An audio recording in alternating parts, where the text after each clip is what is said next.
I can be very metaphorical in the way, like I feel like when I hear someone talk like in their spiritual language, I can like translate it and make it metaphorical, and I can get something out of it.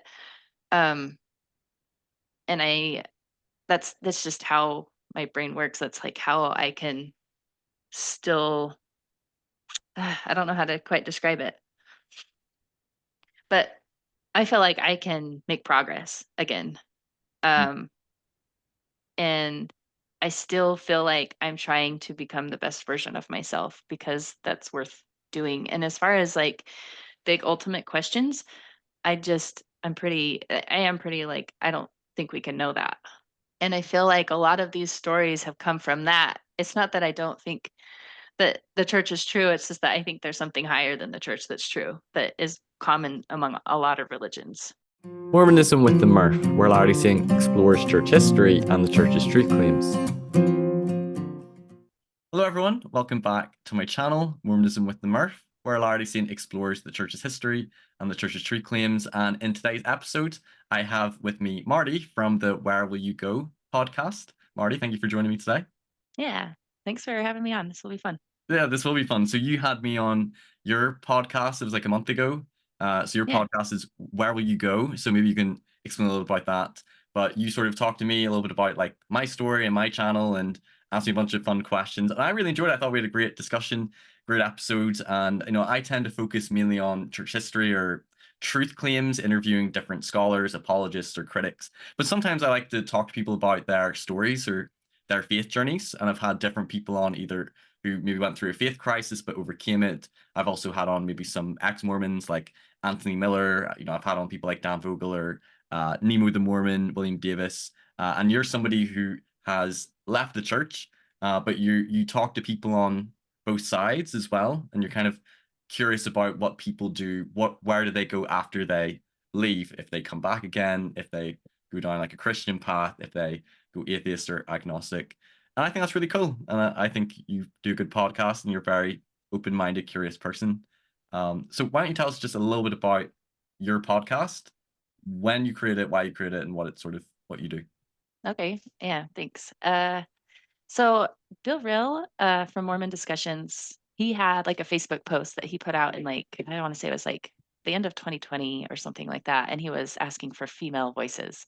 And I had been feeling like there was, I don't know, a void in the ex-Mormon world. I wasn't getting fed what I wanted. Like I wanted to see some crossover. Like I wanted to see, um, I don't know. It felt echo chambery to me, I guess, and I just wanted to see more crossover and stuff instead of just this person over here talking about. As in between like critics and apologists or believers and unbelievers? Yes. Yeah, Right. in the post-Mormon or post-Mormon Mormon world, right? Online world. And, and then the other thing was it seemed like a lot of I kind of had lost my interest in the topics. Like I wasn't really interested in the church history, digging up more new things about church history that I didn't know. Like I definitely was in that phase where I was like, couldn't get enough of that. I was going down the rabbit hole, but then I was less interested in that and more interested in like, okay, well now what? Like, where do you go? Like you had this lifestyle and things all laid out for you. Like as a member of the church, you have quite a bit of guidance and direction. And it's like, okay, where do people go? And so anyway, that was why I ended up calling the podcast that.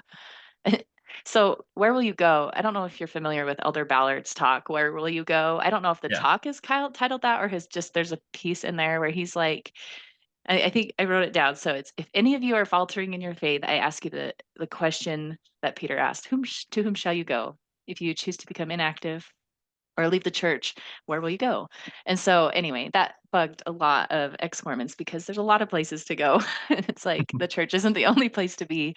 And so I kind of snarkily put that like at the same time. I think there's some validity to that.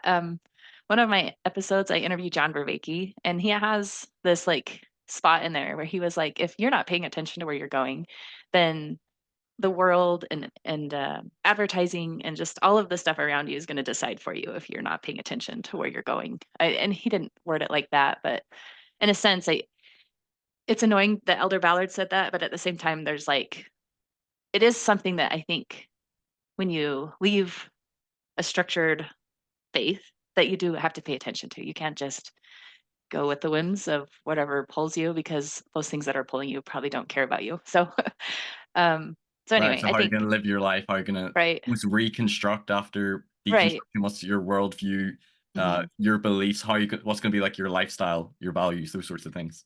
right, right. So anyway, that's the basis.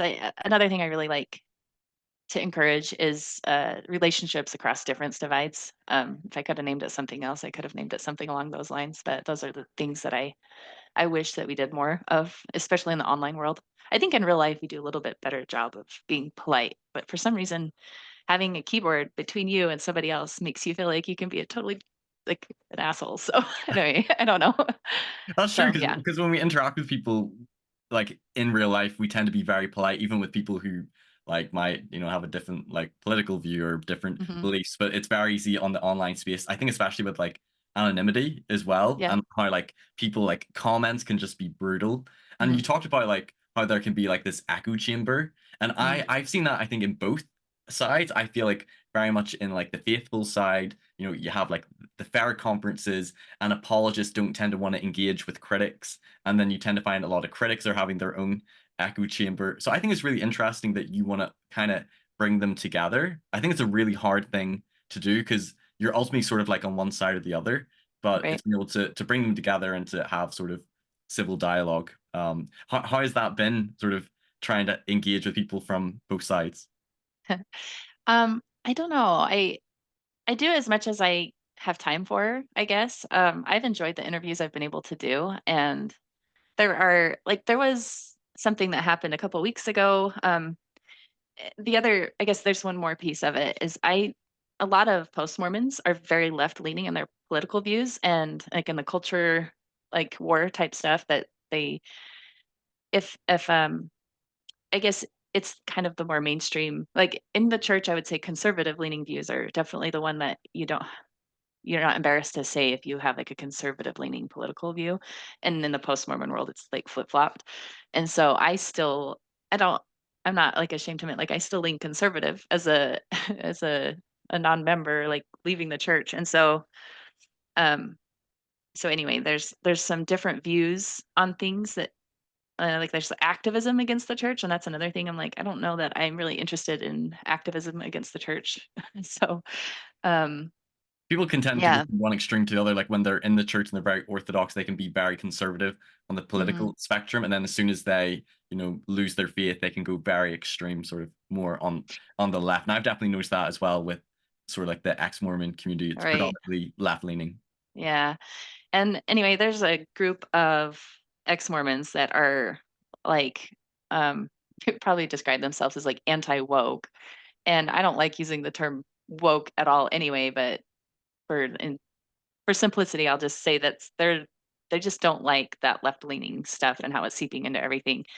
And Maven from Bill Reel's podcast uh, came on to their little show that they have, and I was really happy to see that happen. Like that's the kind of interaction that I would love to see. Like if you're going to be talking about somebody's content, why not just talk to them face to face instead of like talk about them? And Because it it's almost seems just like you're talking behind their back, doesn't it? right, Like, almost. Yeah, and you're never very good at comparing their best with what you're talking about either. You're usually taking the lowest spot or the place where they misspoke or the most embarrassing. I don't know. Like you're not comparing the best of what they said and dialoguing about that. You're talking about this ridiculous thing that they said and just saying, "Oh, see how ridiculous this is."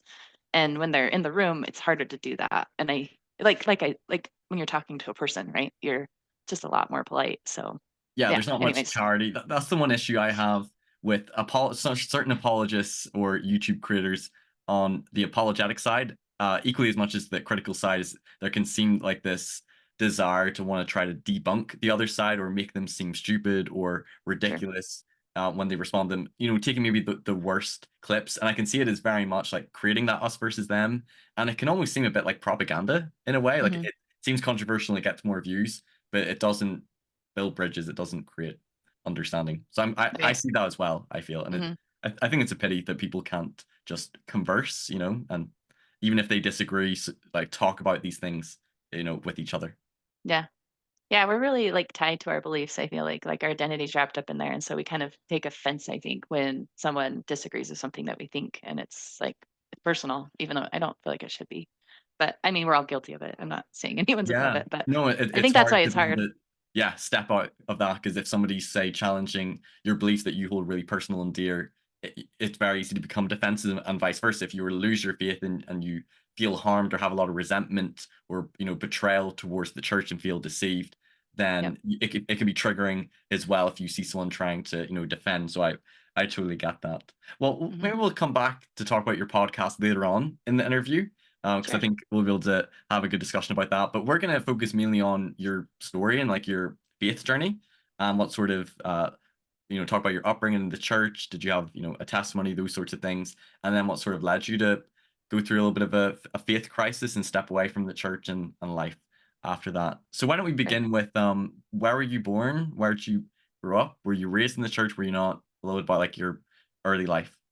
Yeah. So, I grew up in Utah and, Ooh, in, what part? like, northern Utah. Yeah, like, Cache Valley, rural.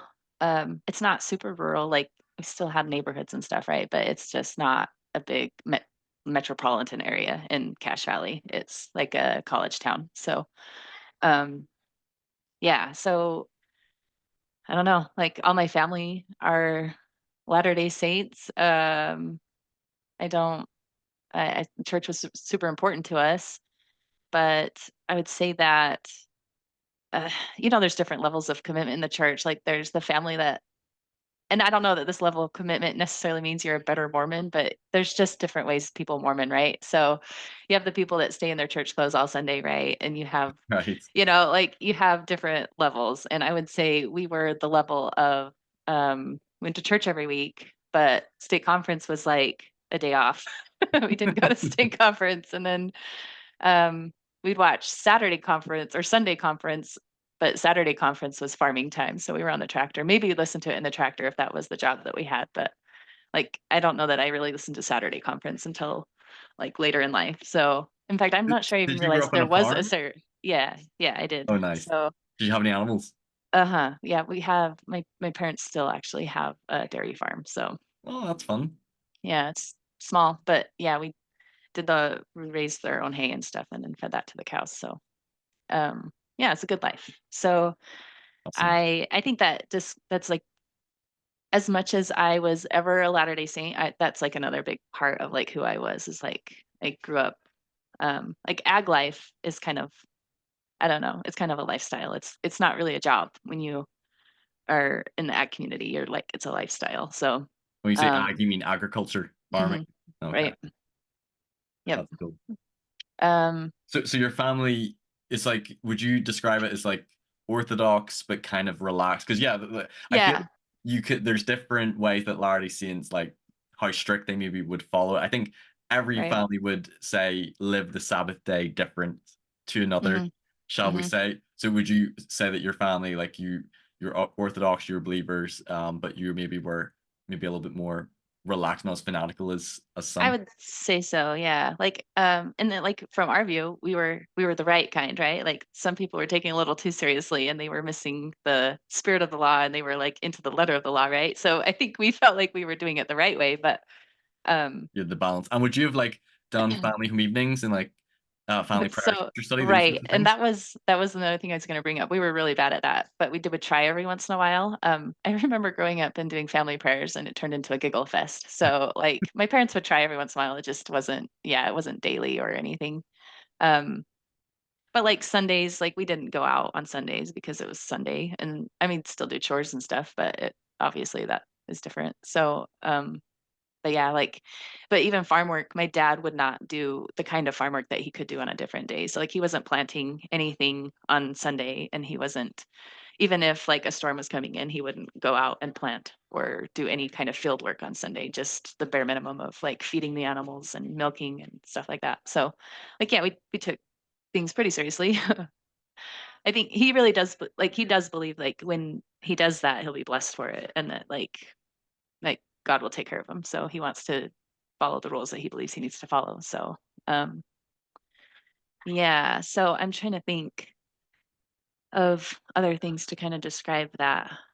Like, well, there was other things like this probably has to do with our having a farm and stuff. Like shit, hell, and damn, they weren't swear words growing up. Like, so it wasn't a big deal. um, Well, and people are then, quite funny about the word damn in America because I would have said like damn's like very mild swear word uh, here in the UK. And I remember I said it like at the MTC. I can't remember what the context was, but I was like, damn it. And they were like, oh, oh, Mr. can't believe you Or just Elder swore. Murphy. And I'm just like, oh, that's not What? a big deal. That's interesting. Yeah, cultural differences are super funny, huh? My husband had that while he was serving his mission too, because different, like in Central American countries, there's like really, really bad words in one country, and then one country over, it's not even that big of a word. Like it's not that big of a big of a deal. Anyways, Yeah. um, yeah, but yeah, but like another thing we did growing up is we totally watched like rated R movies, and that was like frowned upon, right?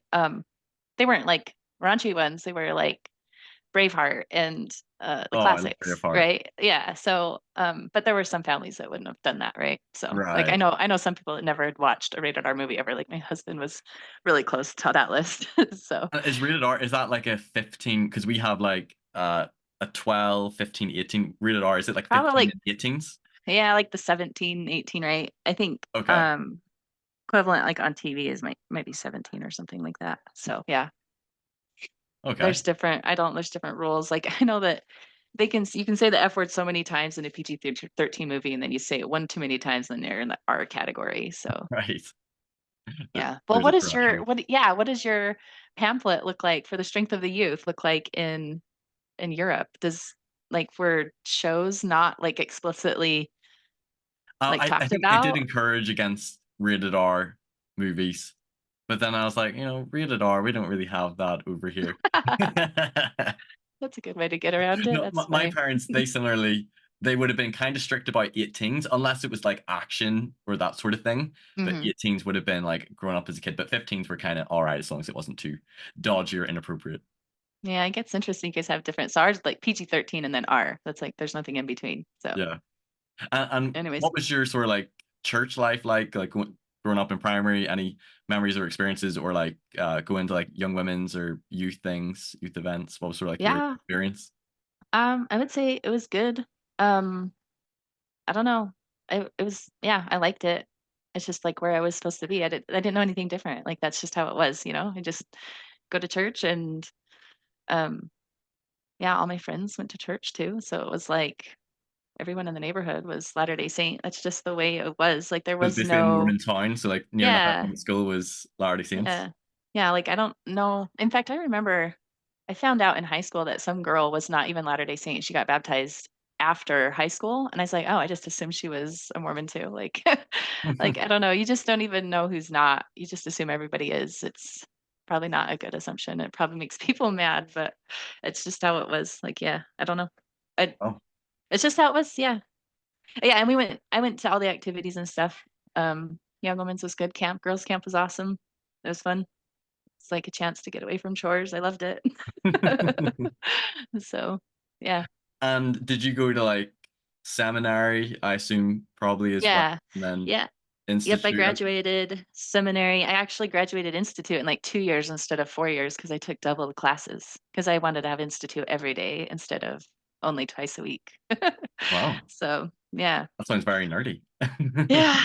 Well, I so there was I think part of the reason I got the idea from somebody else. I'm like, "Oh, that's a really good idea." So and it's not like institute classes were hard, like, studying wise. It was just a matter of showing up to class, and I felt like it was a good spiritual high. Yeah, when I went off to college, I felt like church was a priority. I did feel like my family was my family should have been better. Like, um, I felt like I wanted to raise my family better than I was like, I wanted to have family home evening and family prayers, and I wanted to, like, make sure my kids had that more than I grew up with it, so I kind of, um and I yeah, so I became a little bit more orthodox than the family I came from, I guess, Mm, through seminary and institute, but I felt like it was the right thing, like, I didn't think it was a bad thing, and I also wasn't super judgmental of my family or anything, like, for them being where they were at, I just wanted to improve on where I was if that makes sense.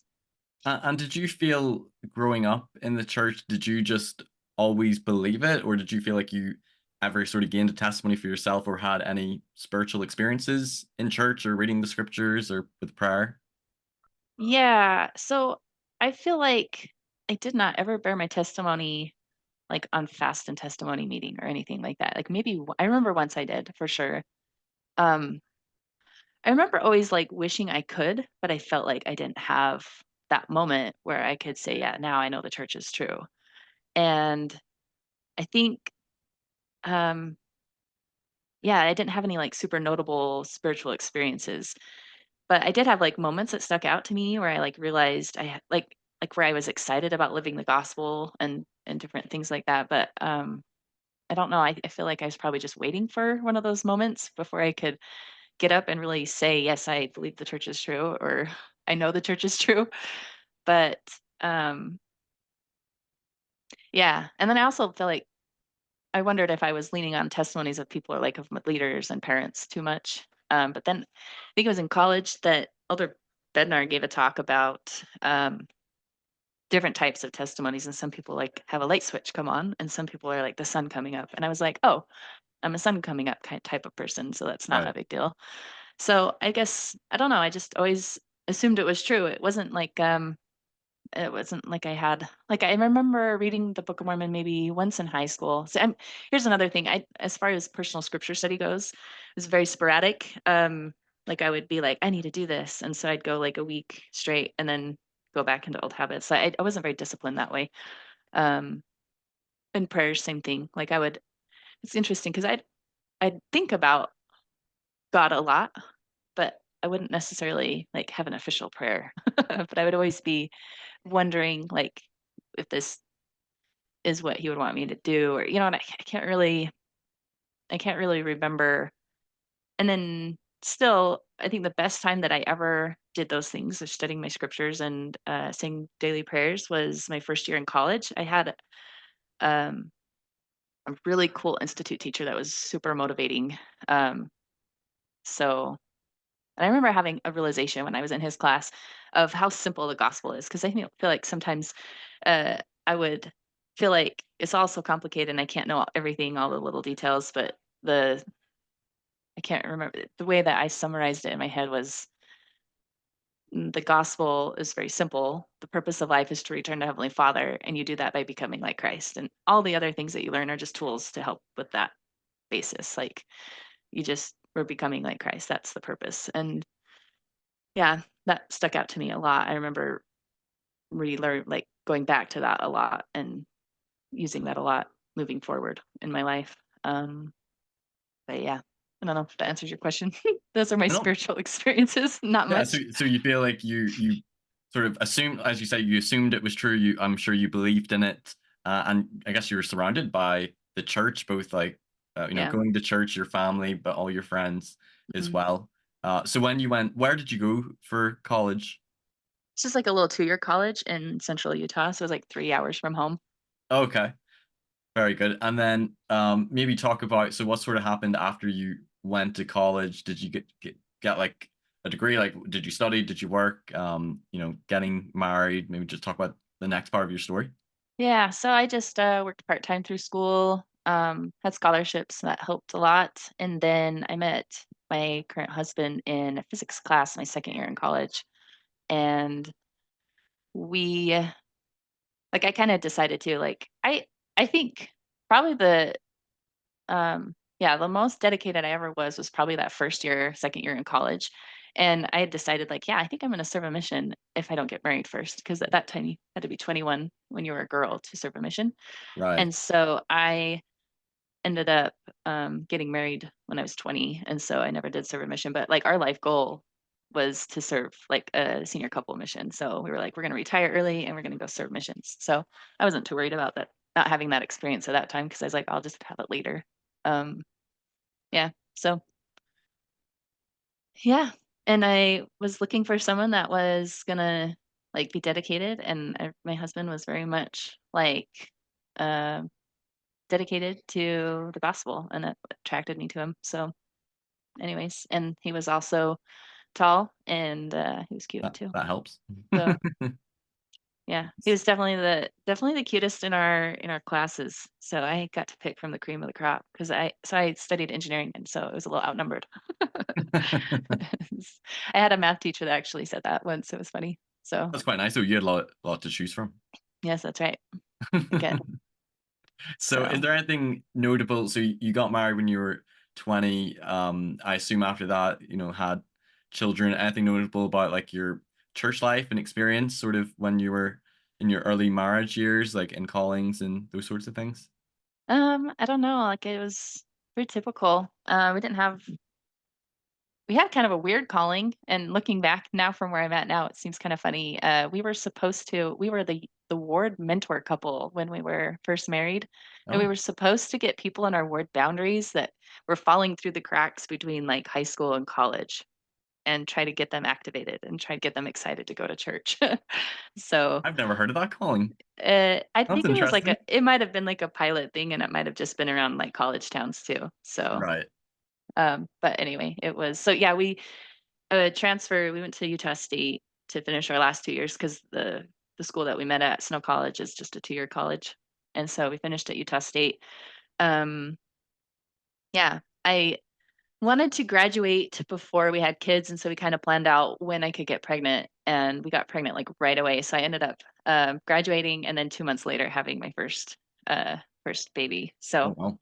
yeah, and then my husband was still finishing his master's degree, so, I just kinda stayed home with her. I worked a little bit. I worked as a research assistant, and so I was working on, like, finishing publishing a paper, so I got a paper published. That was fun. It's really exciting. It's about water meters. Yeah. So anyway, um, but yeah, I don't know that there's anything, like, super exciting. We just went to church every week, went to temple on date nights.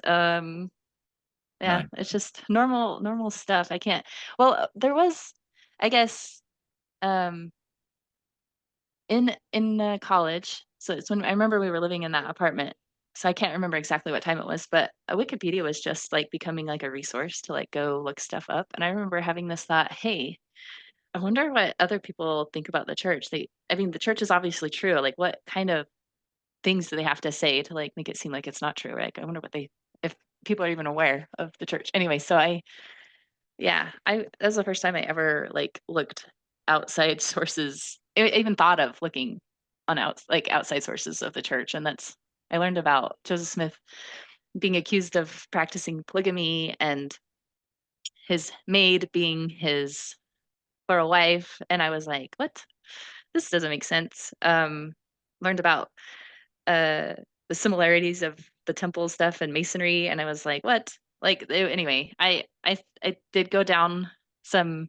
I don't know, it probably lasted a few weeks of maybe not even that long, but, a little And bit what of a do you know what rabbit year this hole. was? This was, it would have had to been, like, 2008 or 9. Like, I think it's before Okay. I had my daughter, but yeah, like, I was junior, senior in college. Um, I first learned about apologetics, like, I didn't even know that term until because when I first learned those things, basically, I found out there were other faithful people that knew about these things, and it that you could still believe, and that's really all that mattered to me.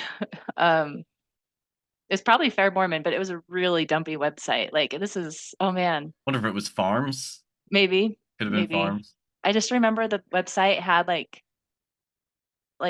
a backdrop that was like the wallpaper behind it was just really cheesy, and it looked very unprofessional to today's even I don't know. I just remember finding it though and being happy about finding it. I think I came to the conclusion when I was going through that, and I talked to my husband about it. Um, there different things bothered us. Looking back on it, that's interesting. Like he was bothered by the claims that the 3 witnesses were not credible. He was like, "Wait, what?" Because he felt like that was a really big part of believing in the Book of Mormon. But I'm trying to remember. I don't know. It was like a blip though, because I remember walking away from that and feeling like I don't know.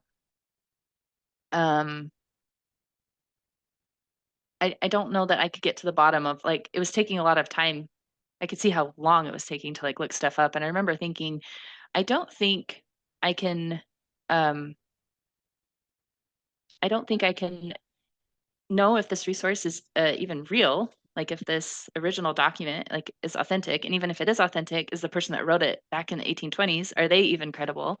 And I just walked away from that experience feeling like the only way that we can know things is through, um, revelation. Like, that's the best way to know things. And so, like, the way that I know the church is true is through God, not through evidence, or I don't, so I just remember walking away from that feeling like, personal revelation is the best way to know things, and Mm. just kind of leaving it there. And I don't, it didn't really, that satisfied me. Like, it didn't bother me.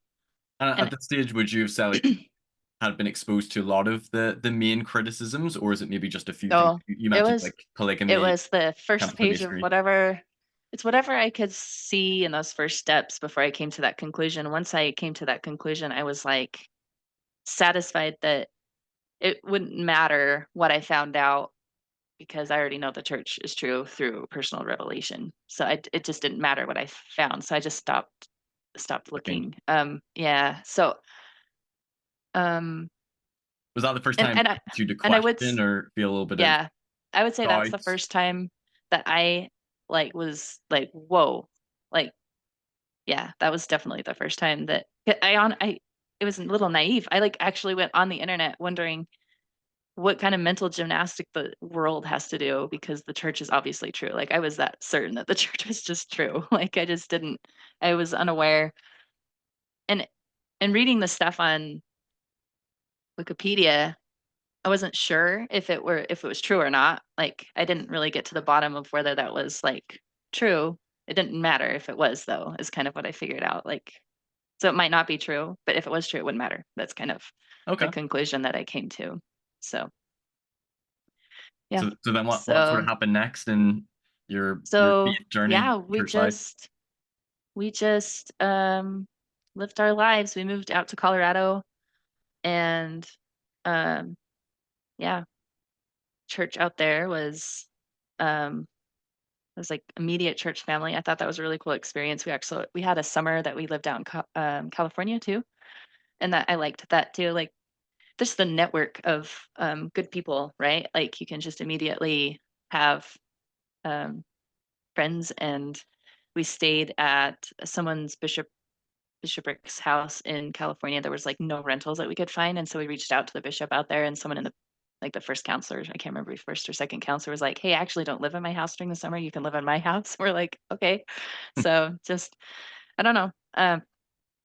That's something that's, I still think is really cool about the church, is just how you can, like, move a state away, and I'm sure it's this way, like, moving around the world, and you have a home already in Yeah, place. So that's pretty cool. But and they just, like, welcome you in as part of their own. right. So, yeah, Colorado was, we had met, so we were away from family. All of our families in Utah, so we were away from family, so we kind of made some really good friends. Still friends with them today. And yeah, it was a good experience. Just had callings and did them, and I don't know if there's anything, like, super standouty. Just, yeah. Any, like, really positive experiences, either, with the church or living the gospel, or any negatives that are notable? Um, not really. Like, um, I I can tell you later on when things started, kind of start struggling. So I started doubting my epistemology that personal revelation was the best way to know things, basically. Um, and I remember having moments. So I was serving in the primary, for example, and I remember having moments of just, like, so much love for the kids that I was serving, and feeling like that's not my love. That's, like, the love of Christ and God for those kids, and it's coming through me. And I just felt like, um, so that I'd have moments like that where, I just felt like I was where I was supposed to be, I guess. But yeah, as far as bad experiences at church, I don't know. I'm pretty hard to offend. Like, I don't know. Like, anytime something bad happened, I just chalked it up to that person having a bad day or something. I don't know. No, really, Pretty really good great mindset. people. Really, really great people though. Um, yeah, good people in church. Our warden in Colorado was good, and lots of good people that we got to call part of our own family, I guess, church family. So I did make some other friends while I was there. I met this gal. So I had two little kids, and I was pregnant with my third, and she had two little kids, and she was pregnant with her third, and so we hit it off at the park. And she was Catholic. So, anyways, yeah, I did get to meet some good other like mom friends that were outside the church, and that felt good to like branch out a little bit, right? Not So have what's sort of like the only ratio Mormon of friends. members to non-members in Colorado? I'm guessing it's not as many as in Utah. Yeah, it's not as many, but it's still pretty high. Like I feel like everybody there probably knows a Mormon, if that makes sense. Like Okay. um on our street of like our cookie cutter street of like 100 houses, there were still going to be like two or three that were members. So and you didn't have to walk far to like go to a friend's house that was a member. So because yeah, we lived in a suburb and so all the houses were very, very close. So I'm trying to um yeah. But yeah, but not everybody, right? Mhm. So none of our next door neighbors were, right? And so we got to know some neighbors and but at the same time, we didn't know our neighbors very well because they didn't go to church with us. So I think that's something that's really cool in Utah is that you know all your neighbors pretty good, Oh, that's pretty cool. right?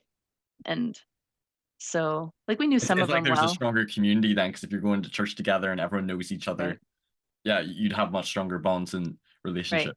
And it kind of sucks when you're not a member because you're that one house that nobody knows. So we have we're good because we were members and so people knew us already before. But yeah, Right. yep. So this is sort of like in the 2010s, roughly? Yeah. So I had yeah 2010 and I had my first, and then 2014 I had my third, and then around 2016 I would say I actually I don't know what it was. There's something with the political landscape where I was super addicted to YouTube and like reading news articles with the Trump election stuff. I found different content creators. Like we got YouTube with no ads, and I was just on YouTube all the time. And I found like Jordan Peterson and Sam Harris having their debates, and I found Joe Rogan. My husband didn't really like me listening to Joe Rogan because he said the F word so much, but um, yeah, I was way into Penn and Teller. I loved Penn and Teller's Fool Us, and then that sent me down a rabbit hole of listening to some of the things they. So they're like super, um, right? James Randi. I don't know, just all kinds of stuff that I was watching that I was interested in. Like the political and philosophical content? Yeah, yeah, yeah. So, and that's kind of where I think a lot of my epistemology stuff started to like break apart a little bit, where I felt like my personal revelation was a good way to know things. I'm like, well, maybe it's not because maybe it's what I want. And so then I started to really doubt that a lot. And I also like, I don't know that I was way into when people would tell stories about spirits coming back and visiting. I remember hearing lots of stories about the temple stories where people like super miraculous stories where a fire would happen and they were protected by an angel or something like that. I'd hear some of those stories and maybe by the time I was hearing it, it was exaggerated or something. But I remember kind of being skeptical of stories like that my whole life. But um, I still hoped that miracles happen. Like I kind of felt like the miracles in the Bible still happened, but that they just happened rarely. Like they were rare, and so that's why people don't see them happening every day. Um, but I kind of so James Randi had this like $1 million challenge where if someone could demonstrate supernatural uh like reading someone's mind or any kind of supernatural anything that they would win $1 million. And nobody ever got that $1 million. And I realized like if someone could do those things, they should be able to demonstrate it and they couldn't do it. So I was like, okay, so maybe I don't know, it just kind of made me more skeptical of that those kinds of stories and Like stuff. And so I was like, supernatural claims? yeah. And it didn't bother me as far as my faith went because I was like, God works through people. So that's not a big deal. Um, and as far as as far as the, like, miracles in the Bible, like, I was like, they that still could have happened because that was a special time or, um, and even Joseph Smith, I think that kind of chalked it up to that, but that I think I had this realization that I don't think Joseph Smith had physical gold plates, and ever since and I would say that happened about 3 years before I ever told anybody, and that it's really hard to describe the 3 years leading up to me, like, actually saying something out loud to my husband because it was all my thoughts, and if I didn't say it out loud, maybe it wasn't real, right? So and your thoughts aren't, So like, at this time, fully formulated either.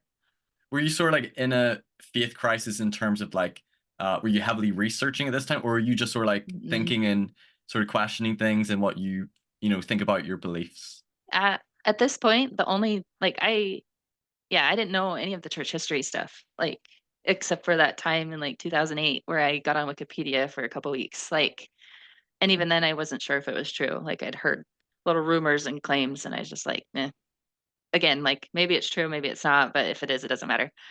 Um, I think, um, yeah, so it was purely, like, feeling honest about teaching my kids this stuff, like, that's I think when it started to get hard, um, because I wasn't sure that we could know about the afterlife as specifically as we taught in the church, right? Like, we have some pretty specific claims, and I think a lot of people find them beautiful, and they really resonate with them, and that like, my parents, they feel like that's, like, a cornerstone of their testimony, um, and for me, I was just like, "That's so specific, how do we know that?" And how do I teach my kids that that's how it is if I don't even know that? Like, I don't know, like, I was having a hard time feeling honest about teaching some of this stuff, and so I was just really careful, I would say, during this time of with my words. I'd wanted to be honest, and so I would use language like, "The church teaches this," but I wouldn't say, "This is how it is," or you know what I Right. mean? Like, so I'd be very Yeah, because it could careful be with presented very much as this is the doctrine in a very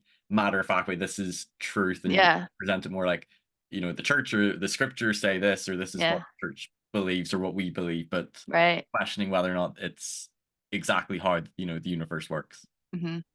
I even remember having thoughts, like, maybe in seminary age of, like, it's a good thing I was born in the church because I don't think I would have converted to the church. Like, this is a pretty far out story. Like, we're talking like I didn't need to like learn things about church history. Like, just the basis of our like the stuff that you would teach a investigator. That those were the things I was struggling with. Like, um, so um, but at the same time, like all my loyalty was to the church. I still wanted the church to be true. I wanted to support it in the best way that I could still without lying, basically, is where I was for a while. And it was hard. Like, I would have this instinct. So I had a brother.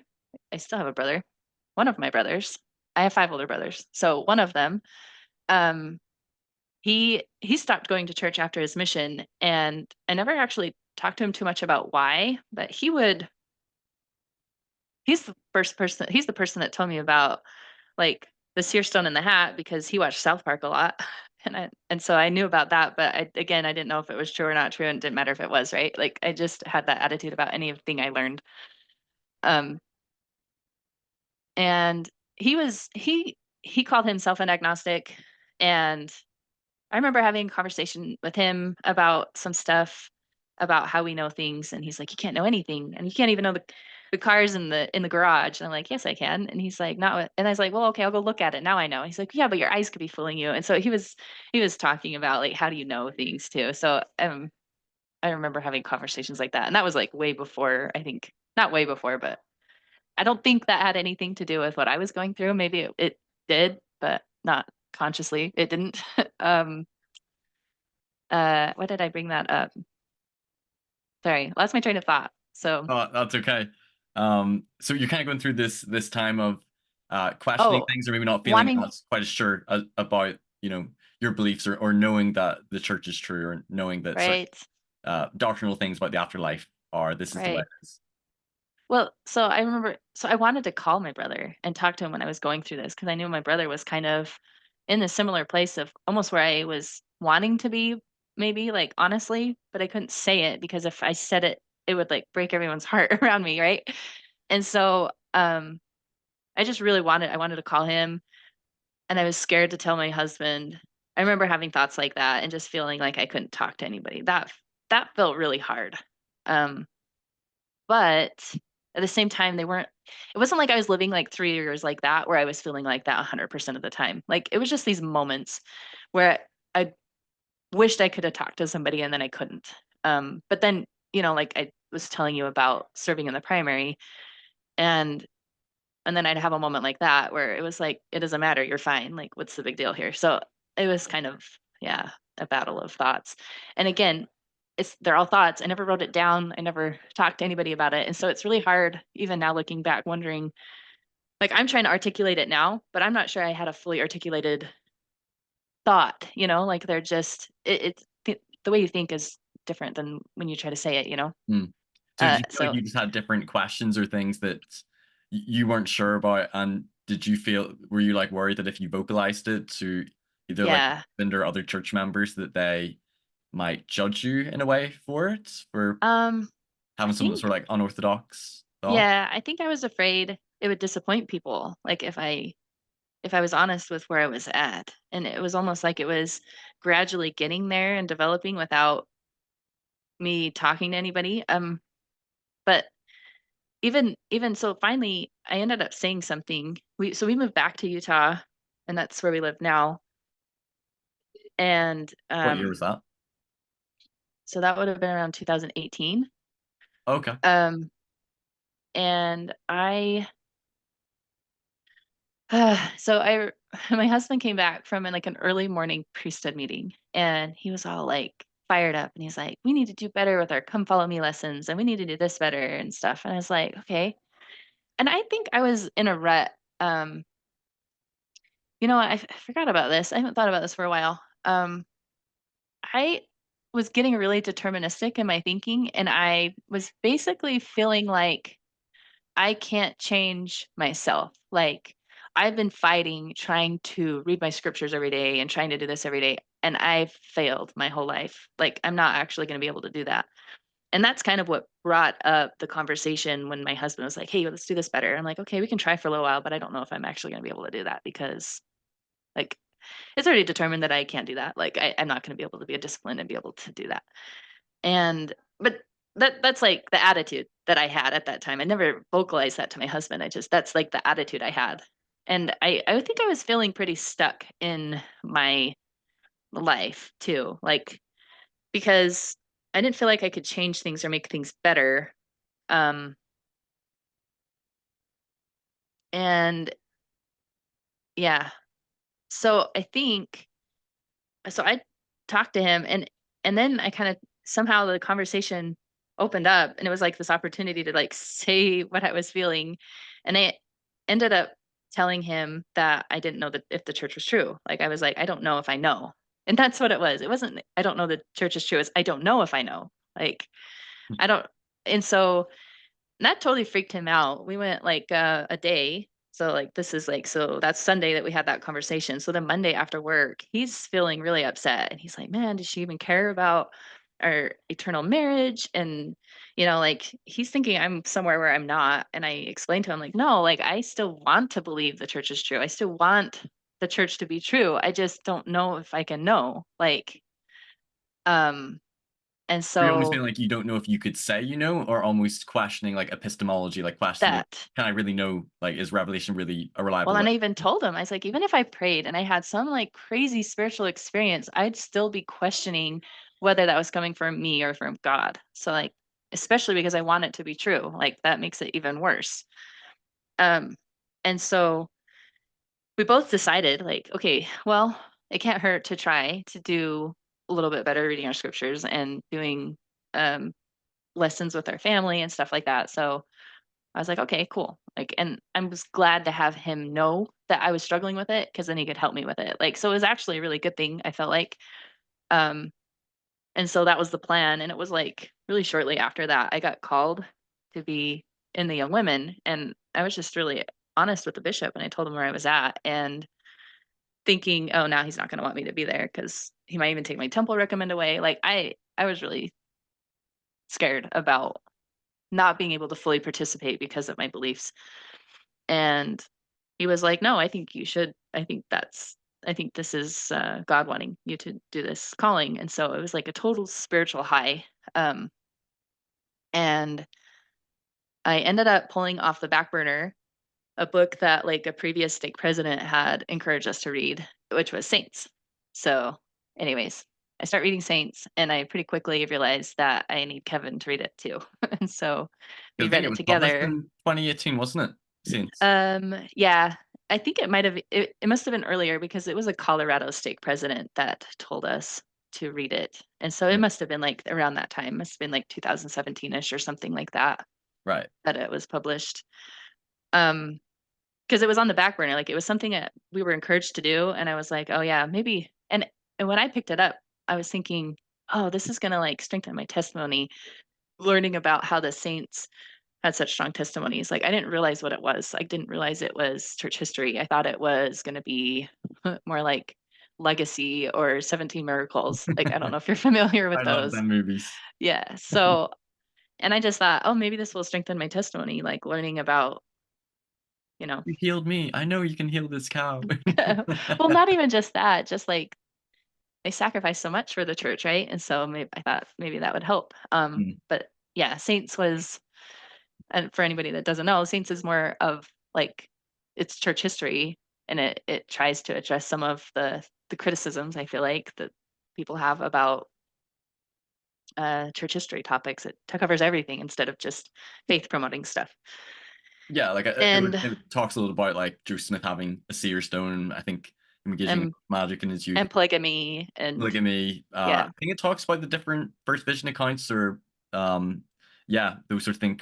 Kirtland Bank scandal, those sorts of things. right, yes. And so as I'm reading that, if it's a topic that I was like interested in, I would read the original sources. And I guess that's the first time I acknowledged that the church is still trying to do a faith promoting. Like, I don't know how to explain this. I thought the church was like the best source for truth because it was true. And it didn't occur to me that like it didn't occur to me that truth could not be faith promoting because I thought truth was faith promoting, right? Like I didn't think those things were contradicting. And I realized when I was reading Saints that there are truths out there that are not faith promoting. Like that didn't make sense to me before that. And I just saw, I don't know, just something happened where I lost my loyalty to the church because I was like, you're not trying to tell me the truth. You're trying to tell me what you want me to think is true.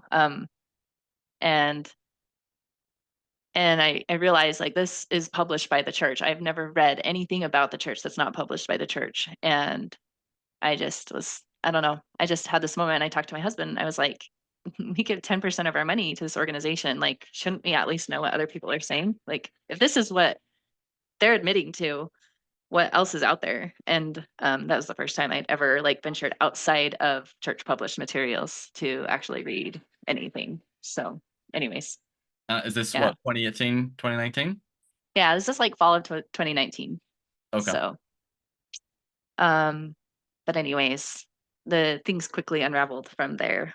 Uh, and I would say that it happened for both of us as we were, because my husband, he was reading like Brian Hale's website because he was trying to hang on to like faith promoting sources and stuff like that. But even using the apologetics websites and stuff like that, it just made it worse because they were admitting to the things that, and the way that they were spinning them didn't satisfy. It's just didn't satisfy our conclusions. Like Mm. we didn't. It mostly just was like an ouch that, oh, it is real. Like they're admitting to it too, and they're trying to spin it in this way that I can't spin it that way. Like that doesn't make sense to me. Um, So you're so both yeah. sort of like on the same page at this time. Like you'd read Saints, Hmm. he was reading it with you, and you both were then Right. looking at okay, let's look at outside material as well. Hmm. You're looking at the apologetics as well, and you're both kind of at this stage, kind of like down the rabbit hole, like both in Right. the faith crisis. Right.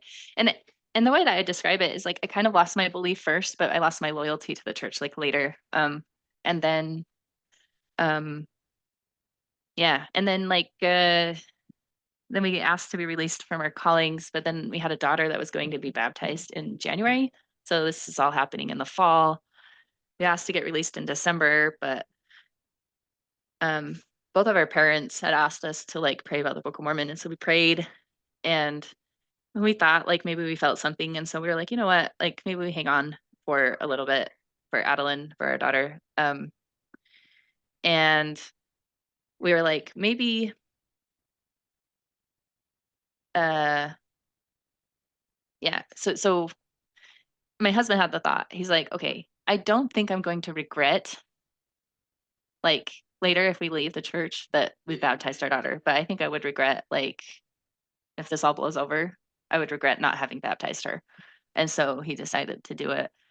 And meanwhile, like, I'm there was moments though where we were pretty sure we were not going to be doing it, and so I wanted to call everybody, let them know, "Hey, just so you know, like, Kevin's not gonna be baptizing, it's gonna be a grandpa, and this is why." So I had told, like, my whole family too, that I was, like, in the middle of all of this. A lot of people don't talk about it to their people, but it's, like, No. because the baptism was coming up, like, we felt like we needed to warn them and prepare them for why we wouldn't be doing this, or and then he ended up doing it anyway, but anyway. I only had, like, one brother that actually, like, came and talked to me about stuff. Everybody else was just like, "Huh, okay." Like, I basically told them what I've just told you, and none of them were curious or anything except for one, and I thought that was so weird. And Did I you get the think, sense that they're maybe afraid to wanna hear about it, or they just didn't think um, they thought you'd get through it? one brother I talked to later about this, like, like I said that, and he's like, "Well, like, we already had a brother that kinda went through this, and I guess they learned from talking to him that they are not gonna change his mind about it, so no point in trying to argue with him about it." So that's how they felt about it. It wasn't, Right. and as far as what we were going through was super hard, and I don't think you realize that until you go through it. Like, a lot of people, it's called a faith crisis. I'm not gonna try to, like, change the definition just because, but, uh, it actually took a lot to even go down the path. Like, it took a lot of faith, if you will, to, like, go against what we everyone wanted us to do, you know? So calling it a faith crisis is hard, but I would call it, what I always call it is like a collapse of belief, because my beliefs were definitely collapsing, like everything was collapsing. And so, and that was hard. It was very disorienting for sure. So, And would uh, you feel like the main things that were causing your beliefs to collapse, did you feel like it was learning all the church history things? Was it feeling that the church hasn't been fully transparent, or you feel like they've hidden things in the past? Was it social issues, or is it, unconvincing yeah. apologetics, or is it kind of like the mixture of those things? Yeah, it's probably a mixture. I feel like it was a little bit like a breakup. It's like you think something is real. So I read Jordan Peterson's book Maps of Meaning, and he had this part in there where he talks about someone breaking up with a significant other, and how, or if someone's cheating on you, and how that can make you learn something, and it crumbles the thing that you think is real. So if you have a relationship with someone and you think one thing about it, and then you find out more information, and then all of a sudden you realize that's not the reality. This good relationship that you thought you had isn't real anymore. So that's why it's so hard, I think, is because it's like my reality was shifting underneath me, and it's like it's not there anymore. Like, um Right. I think that's, and there's definitely disappointment, I would say, more like betrayal. Definitely I felt betrayal. I felt like I was encouraged to be naive for a lot of my life. I was like, this stuff was out there, and I was encouraged to be naive and ignorant of it. And I understand that I'm an adult and I could have used the internet to go use it whenever I wanted. Like, there was no law in the church that said, thou shalt not Google Church of Jesus Christ of Latter-day Saints and read non-faith promoting sources. But it was definitely something that was not, you didn't feel like it was needed, right? Like, it was I would even go so certainly far to say that, at least my experience culturally, I don't know if I can pinpoint, hearing it from general conference, but certainly certain leaders, I would have heard rhetoric discouraging looking at anything critical or anti. kind of. So I never would have went looking myself for it, because I would have felt that we've been told not to, look at anything critical on the websites. And I also felt like, I was ignorant as well. So you don't know what you don't know. Yeah. You know, I feel like I always felt like the church was not trying to hide something though. You know what I mean? Like, when I was there, I remember hearing a conference talk maybe it was conference, where he was talking to someone that was clearly going through a faith crisis. I didn't understand at the time what that even was, but now hearing this, remembering the story, that's clearly who he was talking to, someone going through a faith crisis. And he said, "How much time are you spending on not scriptures?" And he's like, 100% of his time. It's like, well, at least give God 50-50 of the time. And so for me, it wasn't that I felt like the church was trying to hide anything. It was that the church wanted you to be balanced and not only looking at the like negative of the church or whatever. Oh, okay. Maybe I'm just trying to think through this here. And so like I think if I ever got the sense the church was saying, "Don't go out and look at that," I think that would have been a red flag for me. But I never got that because instead, what they would say is, "Don't go read that if you're not doing this." And because I was never good at studying my scriptures, I was never good at that. I felt like I could go out and learn that stuff, but not until I'm studying my scriptures and not until I'm doing all of this stuff, like, that I'm not good at and that was never going to happen. Like, and so in the sense, it does the same thing, but it for some reason, it didn't. Does that make sense what I'm trying to say? No, no, no, it does because I think I've also heard some people make those statements of like, well, yeah, if you're gonna research or look at critical material, just make sure you're still either balance it by looking at the faithful side, or make sure you're still doing the spiritual things like prayer and scripture study. Right. That Yep. that makes sense. Yeah. So So anyways, so at what point? So we're talking like end of 2019, beginning of 2020. Had you right. sort of already decided that you don't believe it anymore, but you were still sort of down the rabbit hole, and then sort of what sort of led to you losing sort of your faith, or officially saying that we don't believe anymore and stepping away from the church? Yeah, so I would say right after I was baptized, that's when we, like, stopped wearing our garments and decided, "Okay, we're done." Like, it didn't take long after that baptism for us to, um, like, not feel like it was the right thing, but then it we still felt like, "Well, what are we gonna teach our kids, and what are we gonna do instead?" And, okay, well, maybe we'll just study the Bible and do that on our own on Sundays, and we did that for a while. COVID happened, so we we still were going to church, so we are the last Sunday that church service was held at our ward, we tried out a Presbyterian church. We had a neighbor that was Presbyterian, um, and we went to their congregation, and that was the last week that our ward had service. So after that, COVID shut everything down. Right. So, um, and so then during that time, I think we still attended church a couple of times on the Zoom meetings. I'm trying to remember about when that was. Like, I want to say like November. I remember we definitely did because it was around Thanksgiving time. So, like, I mean, we were occasionally attending on Zoom,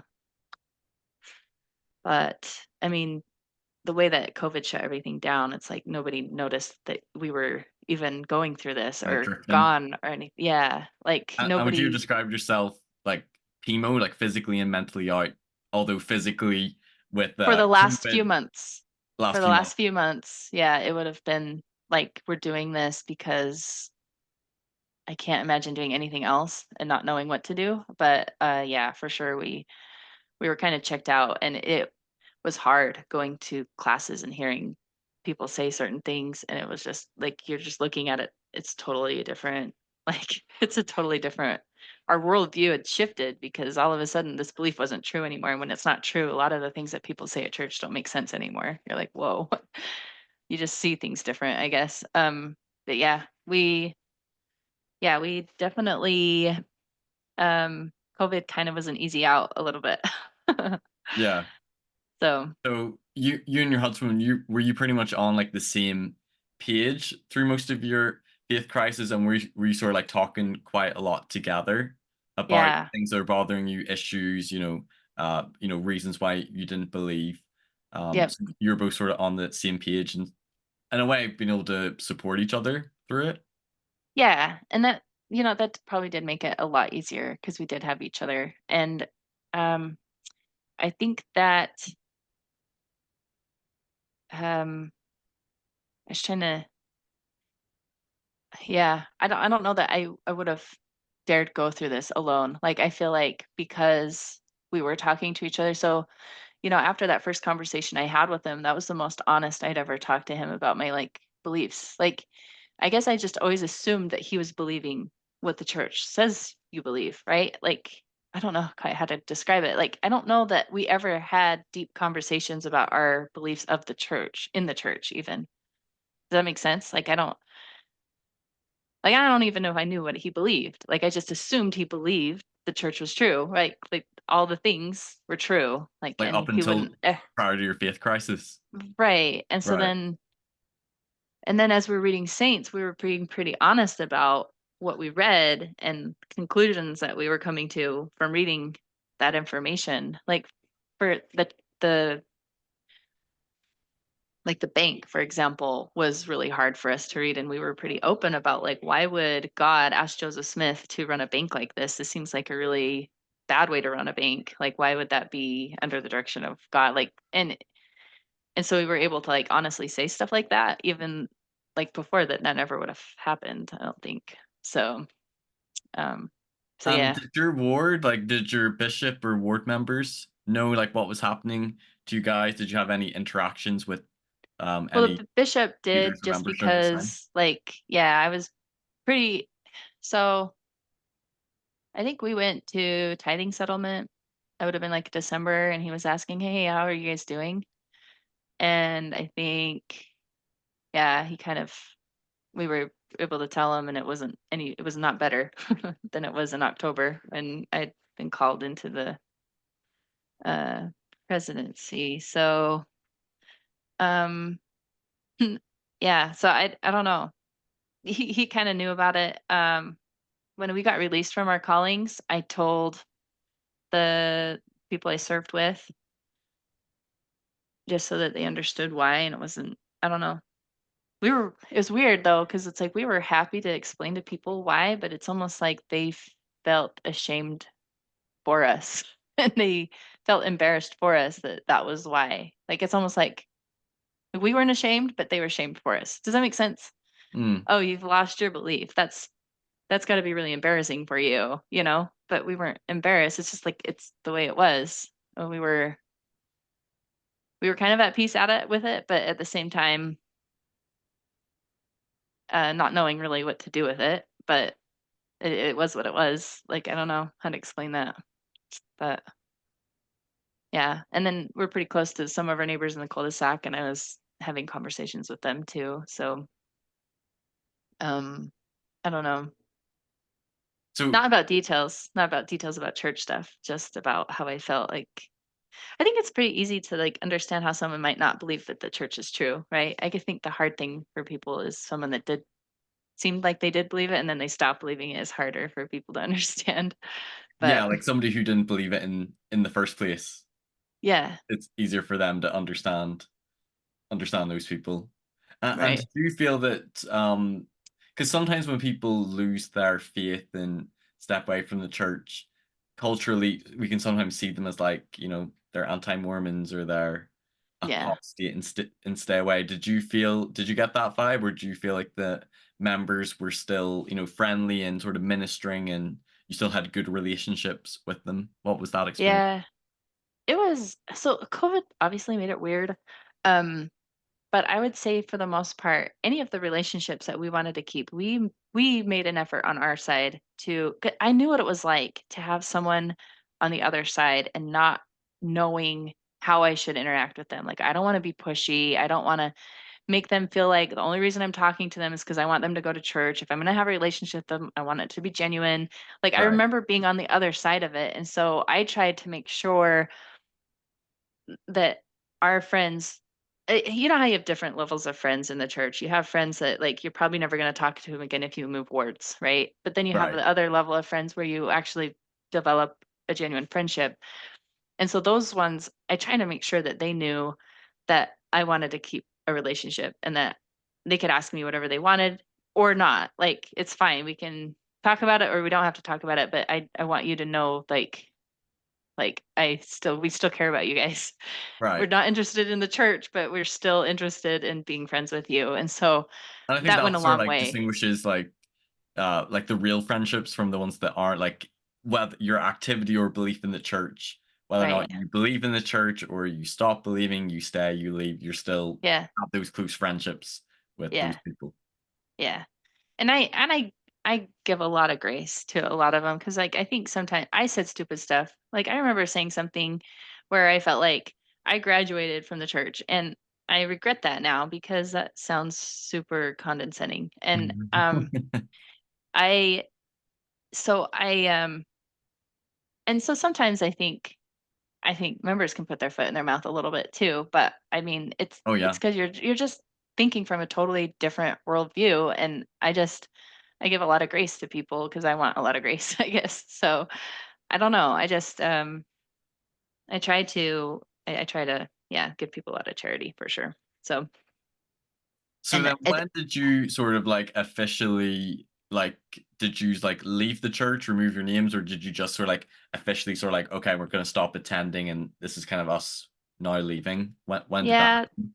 that so when church started back up, like what, spring of like 21, we started getting phone calls like, "Hey, do you want to say the prayer at church on Sunday?" And we're like, "They don't know."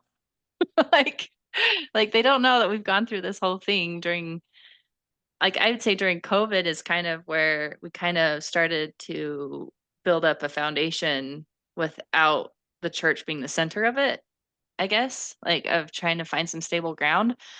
And um and by the end of COVID, like, our interest in, like, going to other churches had kind of waned too. Like, we felt like we had to replace it with something, and then like, after COVID, I feel like we realized that it's like, actually, we'll just go camping on Sunday and spend time with our family, and that will be our church. Um, and so I think that, um, that's when things started ramping back up in the ward, is when I there was a couple of things. I didn't wanna be a burden. I didn't wanna be name on the list where someone is worrying about me when I didn't feel like they needed to worry about me or be a burden and try to get my kids to come to their primary class and stuff. Um, and, um, I just wanted to send a clear message that, like, this isn't for us, but then at the same time, anyway, so we went to the bishop. It was a new bishop. The bishop had switched. And this bishop was also really cool. We met with him and we just kind of told him, "Hey, I think we want to get our names taken off the record." And he's like, "Are you sure? I got to ask. Like, are you going to another church? Is that why?" And we're like, "No." And he's like, "Well, maybe just leave your records there. And then if you change your mind later, they're already there. You don't have to go through anything." And we're like, "No, we kind of want to be clear about where we're at." And he's like, "Okay, that's fine. Let me look at the handbook. Okay, so it looks like you need to do this, this, and this, and then I can fill out the paperwork and get your," like, he was like helpful. Like, so he basically filled out the paperwork for us, and like I think we called him on Saturday, we met with him on Sunday, and Kevin had a letter from the church like by Thursday, that our names were removed from the thing. So like it was really simple. Like Mormons, sometimes ex-Mormons complain about how hard it is to get your name removed, and maybe it's just because we had a cool bishop, but I think a lot of times they try to make it dramatic, like, "This is why I'm leaving, and you lied to me," and then there's that that relationship there that's, like, bad, but, like, if you're just cordial and just matter of fact, nobody's fighting you to stay, like, you can just go.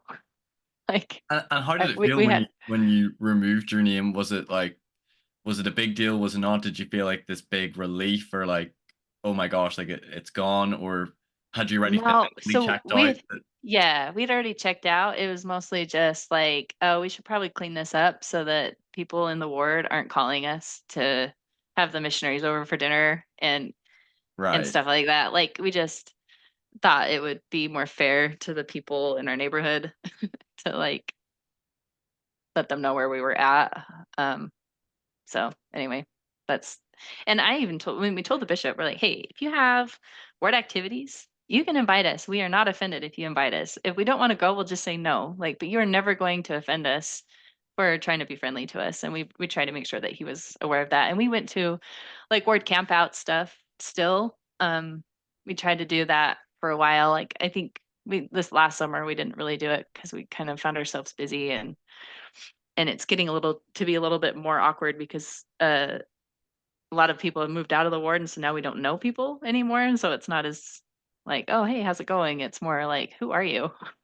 So so we don't necessarily go as much, but, anyways, my Oh, kids oh, still go to activities. They like going to the activities at the church, and they've been welcomed there, and they still go because the church is, like, right next door, so I don't, like, not allow them to go. My oldest decided that she doesn't really like going anymore, so she doesn't go anymore, but my 2 middle kids still go to, like, little word activities stuff during the week, so and this might be a personal question, so you don't have to answer it, but how did your kids take leaving the church? Did they find it hard? Were they sort of yeah. okay with it? They're like, okay, great, like church was born anyway. What was that like? They were pretty young, I think, so I think it was a little bit of a shock for them. We were pretty upfront with them, like, when we were going through everything, we're like, we're not we're just not sure, like, we've been told this a long time, we're learning new things, and we're not really sure if the church is true anymore." I remember my oldest, so, like, my oldest would have been 10 at the time, and she was concerned that we were going to leave the church. I remember her being really scared that we were gonna leave the church. I'm like, "You know what? Don't be scared. Like, if you wanna go to church, I will go to church with you. Like, you do not have to be worried about that." And I think, just not participating in church for that 9 months during COVID or whatever it was, year almost. I don't know, how long was that? It seemed like it was a long time. Yeah, Like, it was a while. I know we had two lockdowns in the UK, so I think we went back to doing a little bit of church again. Then we had another lockdown. It was okay. kind of like a year of Yeah. blur. It was definitely, weird for a while, and even when it was ramping back up, it was still weird, like, you have to wear your mask and stuff like that, but we were out by then, we never had to do that, um, but yeah, I think that kind of helped too for them, for the kids, so Having that made it breakaway. because all the kids weren't going to church, like, it wasn't just them, so, uh, I'm curious about like what were your beliefs after you left? So you said like you were still like reading the Bible together. You tried Presbyterian church. Like, did you yeah. go like did you still believe in God and maybe in Jesus, or did you go more like agnostic, atheist, like or spiritual? Like, what was sort of like your beliefs after you sort of lost faith in like Mormonism? So, I was heavily influenced by Jordan Peterson during that year. I read all, like, his books, Maps of Meaning and stuff. I don't know if you're familiar with him. It's really hard to put Mm, him in a box. Like, I don't for Christians, he's agnostic, and for atheists, he's too Christian, right? yeah, Like, yeah. so I I would say that I I don't know. Like, I think whatever deconstruction I was doing while I was still believing is still the problem now. Like, whatever problems I had with Mormonism are the same problems I would have had with Christianity, like believing in a literal resurrection and stuff, and the miracles, all of that stuff would have is still hard. So I think an honest box to put me in, if you're gonna have to put me in a box, is probably like an agnostic. Slash like And skeptic. yeah, well, like, it's funny because, like, if you say atheist, that comes with so much baggage, even though I feel like the definition in most atheist is what people call agnostic, if that makes sense. So that you're not gonna run into an Atheists kind of atheist. claim that there is no God, whereas agnostics are like, I can't really determine if Yes, there's a but God or you'll not. have a hard time finding an atheist that will actually tell you there is no God. Most of True. them will describe it as the lack of belief in a God, right? Right. So it's not that they believe there is no God, it's just that they believe in one less God than everybody else, right? Um, so that's I don't know. I got into the online world of the whole atheist movement stuff, and here's the difference I find. People that are willing to say that they're atheist usually are pretty anti-religion, and so doesn't have to be true, right? There are people that do wear that title and they're not anti-religion, but that's what I found, and I don't really align with those a lot of the views that a lot of people that are like preaching atheism, if you will. Like I don't. Oh yeah.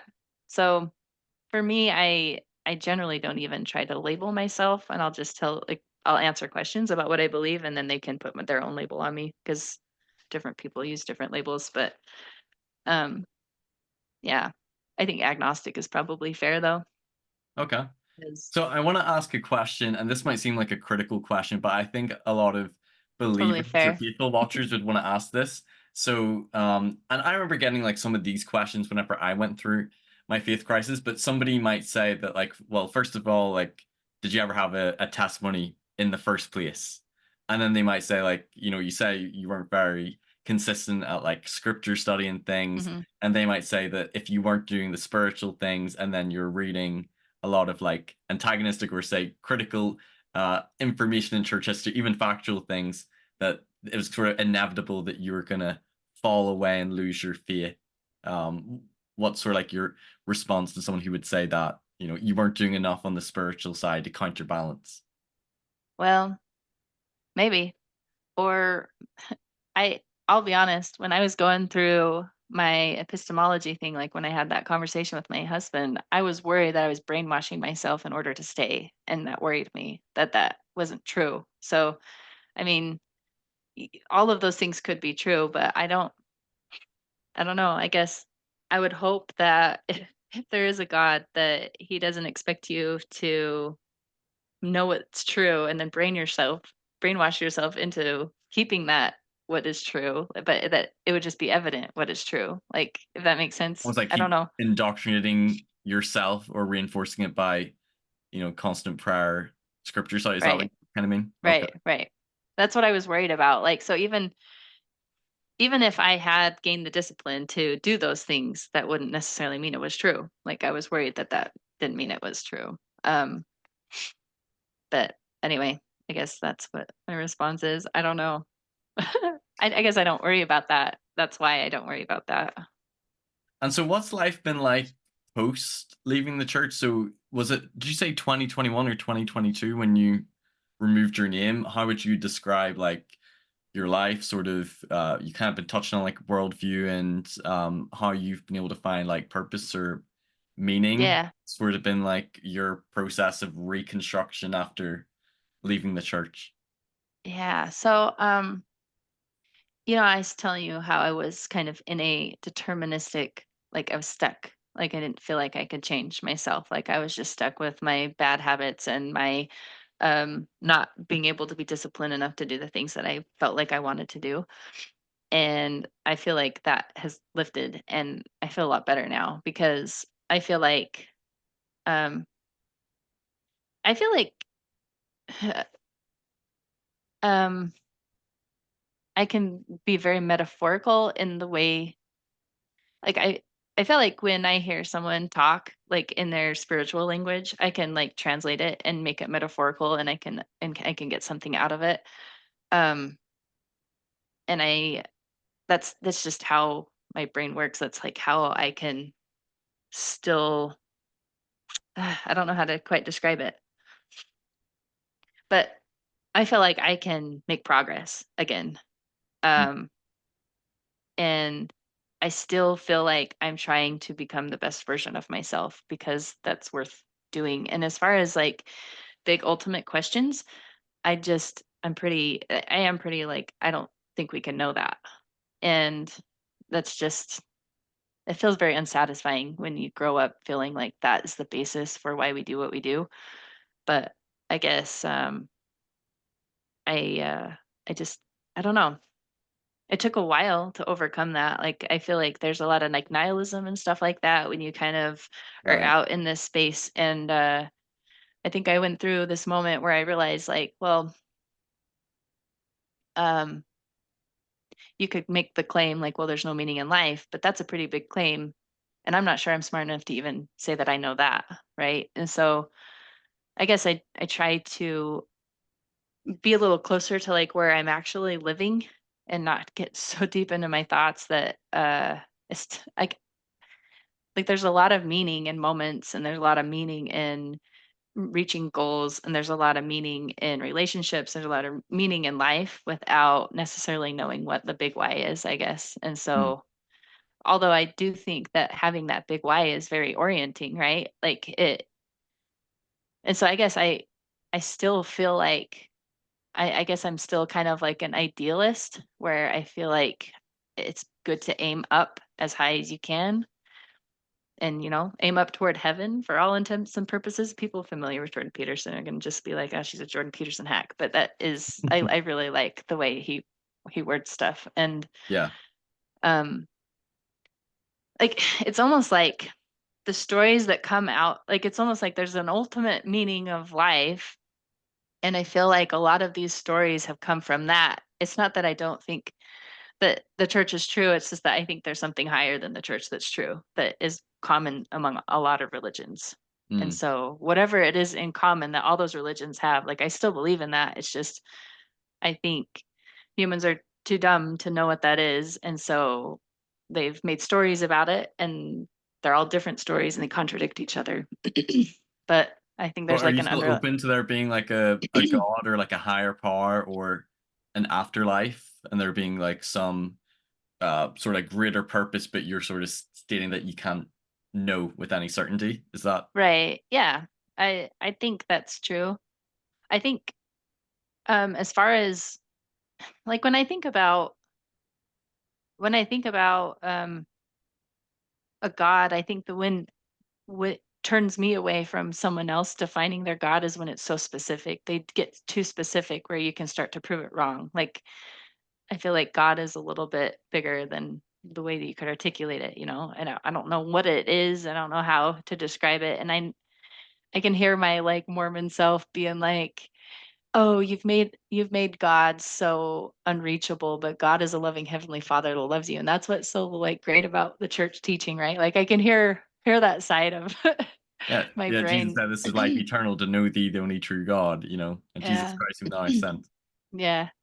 One thought I remember having is, you know how I felt like as a member, I kind of gave people that believed in the Trinity a hard time because it's like this like hard thing to understand that you can't quite articulate, like God is everywhere. I don't know. Like the Yeah, Trinity three made persons, God one being. complicated, right? And that was like I remember being taught that was seriously like a barrier between trying to get between you and a loving heavenly Father that's actually very simple to understand, right? And you have these people trying to complicate it. But I remember when I was like, I realized like, no, that I think is more true. Like that God is a little bit more mysterious than like we're trying to define him too narrowly, I guess. So, I think but sometimes that I myself on my own faith journey, while I still believe in God and some of our doctrinal views, I sort of claim I used to feel like I knew the mind and will of God more growing up, mhm, particularly when I was more orthodox, and then as I've sort of been on my own faith journey and questioned things, looked at other religions, but even when things haven't panned out the way I thought, or you feel like you've got so many unremaining questions, I've sort of realized yeah, that I do not know the mind and will of God. Like there's such a huge right. difference or separation. While you might still believe in that, you can receive answers. There could be intervention or revelation, but having like this constant knowing of God's mind and will, like it's way more expansive. Yeah. Yeah, and something that Jordan Peterson had said that I really like, and I think it has to do with like guiding you where you want to go in your life, is he was talking about prayer and how you pray and you say, "How do I fix this problem?" And then you get a thought. Where does that thought come from? No one knows where that thought comes from, and it can be a thought that you know that you need to follow.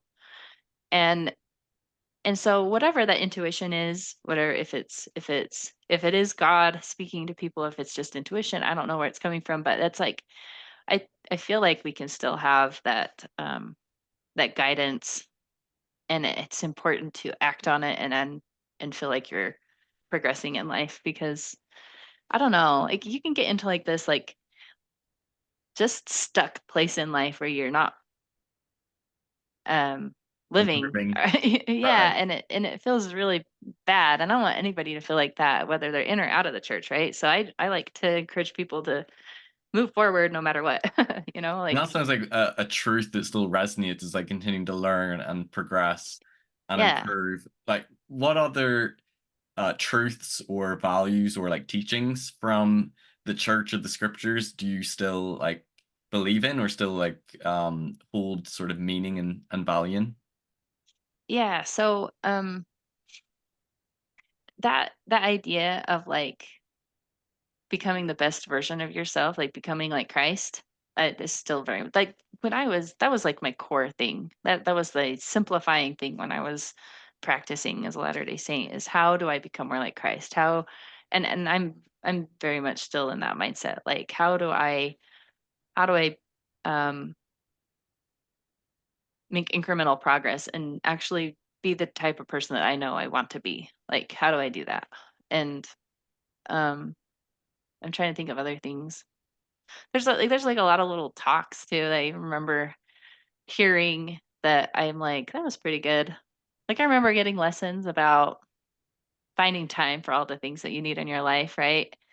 And so, like, if you, um, if you find the time for the most important things, then you'll find the time for the little things too, I don't know. There's just, like, little teachings and stuff like that that I definitely still resonate with. I'm trying to think. I thought about this earlier, and I'm not sure I'm remembering all of all the little teachings, I'm not sure. There's just so many. Well, I remember Bednar one time gave a talk about not being offended, but trying not to offend people, so it's like it's two-way street, like, Yeah. don't don't be offended, but then also don't try to offend people, Yeah. like, Don't and be a if jerk. everybody's trying to do that, then things will be better, and Mm. I like that. There's things that are good in the church for sure. I think the thing that probably makes me feel the most guilty, like, I like the I would love to be able to, like, support the church in a way that I felt honest with, like, but I like, even activity leaders, like, they're like, "Hey, any parents that wanna, like, take turns doing a lesson, like, we volunteer." Like, my husband did made fires with the boys in our backyard, like, we wanna be supportive, but at the same time, it's like, it feels like my hands are tied and I can't because, like, I know that I know that people feel nervous around us. Like, I do get that feeling, like, when we come around, like, they're just not sure about us. We're not playing the right game anymore, and so they're wondering, and I don't blame them for that. Like, I think a lot of times as when you leave, you kind of like, "Oh, they're treating me different." It's like, "Well, you are different now." Like, Yeah. you almost have to, like, I don't know, you do have to, like, live your life, and they need to, like, verify that you haven't made some major changes in your life because there are crazy things in the post-Mormon world. Like, people are like it's so funny. They have a problem with polygamy, and then they're over here, and they're, like, gonna have open marriages. It's like, "What the fuck?" Anyways. Anyways, sorry, I swore. So Probably what's shouldn't been swear. your experience engaging with the ex-Mormon, post-Mormon world? Like, you got ex-Mormon Reddit and all those things, Yeah, because there can be a lot of yeah, polarization, and people can they can go from being very all in with the church, very black and white, and then they can be yeah, really black and white yeah. against the church. What's it been like engaging with the online sort of ex-Mormon culture? It's been different for different stages of where I've been. So I remember when I first, like, broke out into the online world and I was willing to, like, look at what people were saying about the church. It was Reddit. That's where I went, and I was like, "Where," like, okay, I gave this big spiel about why I was at where I was at, and then I was like, where are things?" Or no, no, no. I just went and read. I did not make any posts. I just went and did reading, and it took me, like, 2 seconds to find the CES letter, right? So I read the CES letter. Um, And you already gone by this stage? Or this you is when ready? I very first was willing I had that conversation. It's like, "Okay, like, oh, maybe I skipped this. I had a moment where I realized like the church was biased, right? Like I was reading Saints and I was like, okay, so what's if this is what they're willing to say, Right. what else am I not knowing? And so I The went on to non-church Reddit. materials. Yeah. Yeah. Yeah. I Googled something, found Reddit and found the CS letter, read the CS letter, and then that was pretty I did feel pretty betrayed. In fact, I was ready to resign right after I finished reading that. But my husband had not read it yet and he was like, whoa, whoa, whoa. Slow So down. yeah, slow down. And that was yeah, that was like November of when this all happened. I mean, it all happened within like 4 or 5 months, right? So this was, second month or so. And I'd calmed down a little bit after that. But anyways, point is, there's like a Mormon subreddit that's pretty like I don't know. It's a little less harsh than the ex-Mormon subreddit. Yeah. For most of my post-Mormon um time, I would say the ex-Mormon subreddit feels pretty cringe to me. But there was like a couple months there where I was just like all in. I was like laughing at all the memes and I was like, yeah, the church is so stupid. Like I was all in, like wanting to like create stuff. We had a TikTok channel for a second, didn't realize that contacts would see all of the content we were making. Oh, it was so bad. What was your TikTok channel about? Was it like being very critical of the church? Yeah, it was lighthearted and funny, but it was still I like like making fun. for a faithful, yeah, for sure.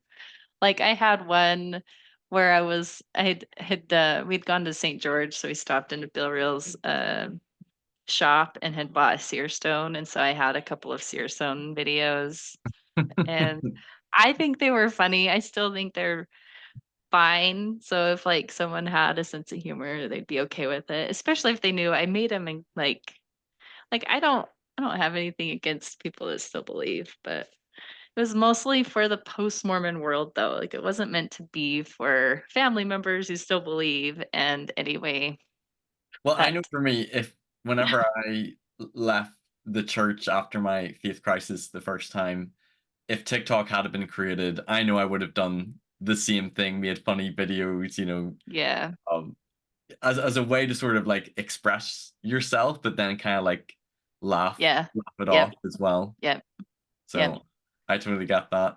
So yep. then let's circle back to starting the podcast. So you said that was what year was that? And So I guess that was about the same. That was the end of 21, I think. mhm. I want to say it was the end of 21 because I started working in 2022 and it all kind of happened at the same time. Felt like I had a lot of opportunities all at the same time. I also was participating with this organization called threepractices.com. They do like circles. David Osler, do you know who that is? Mhm. So David Osler I found him through a Facebook group called the Restoration Table, and it was a super active Facebook group that was really helpful for me too. Like we interacted, it was mix of faithful, non-faithful, but for some reason, hearing a faithful person say, "Hey, I understand where you're coming from," instead of just trying to argue with you and say that, "Well, it can still be true this way." I don't know, there's something about that that was pretty healing. I don't and so kudos to all those people in the restoration table that put up with all of the ex-Mormons. I think they get tired too though, so it ended up dying off. Mm. But,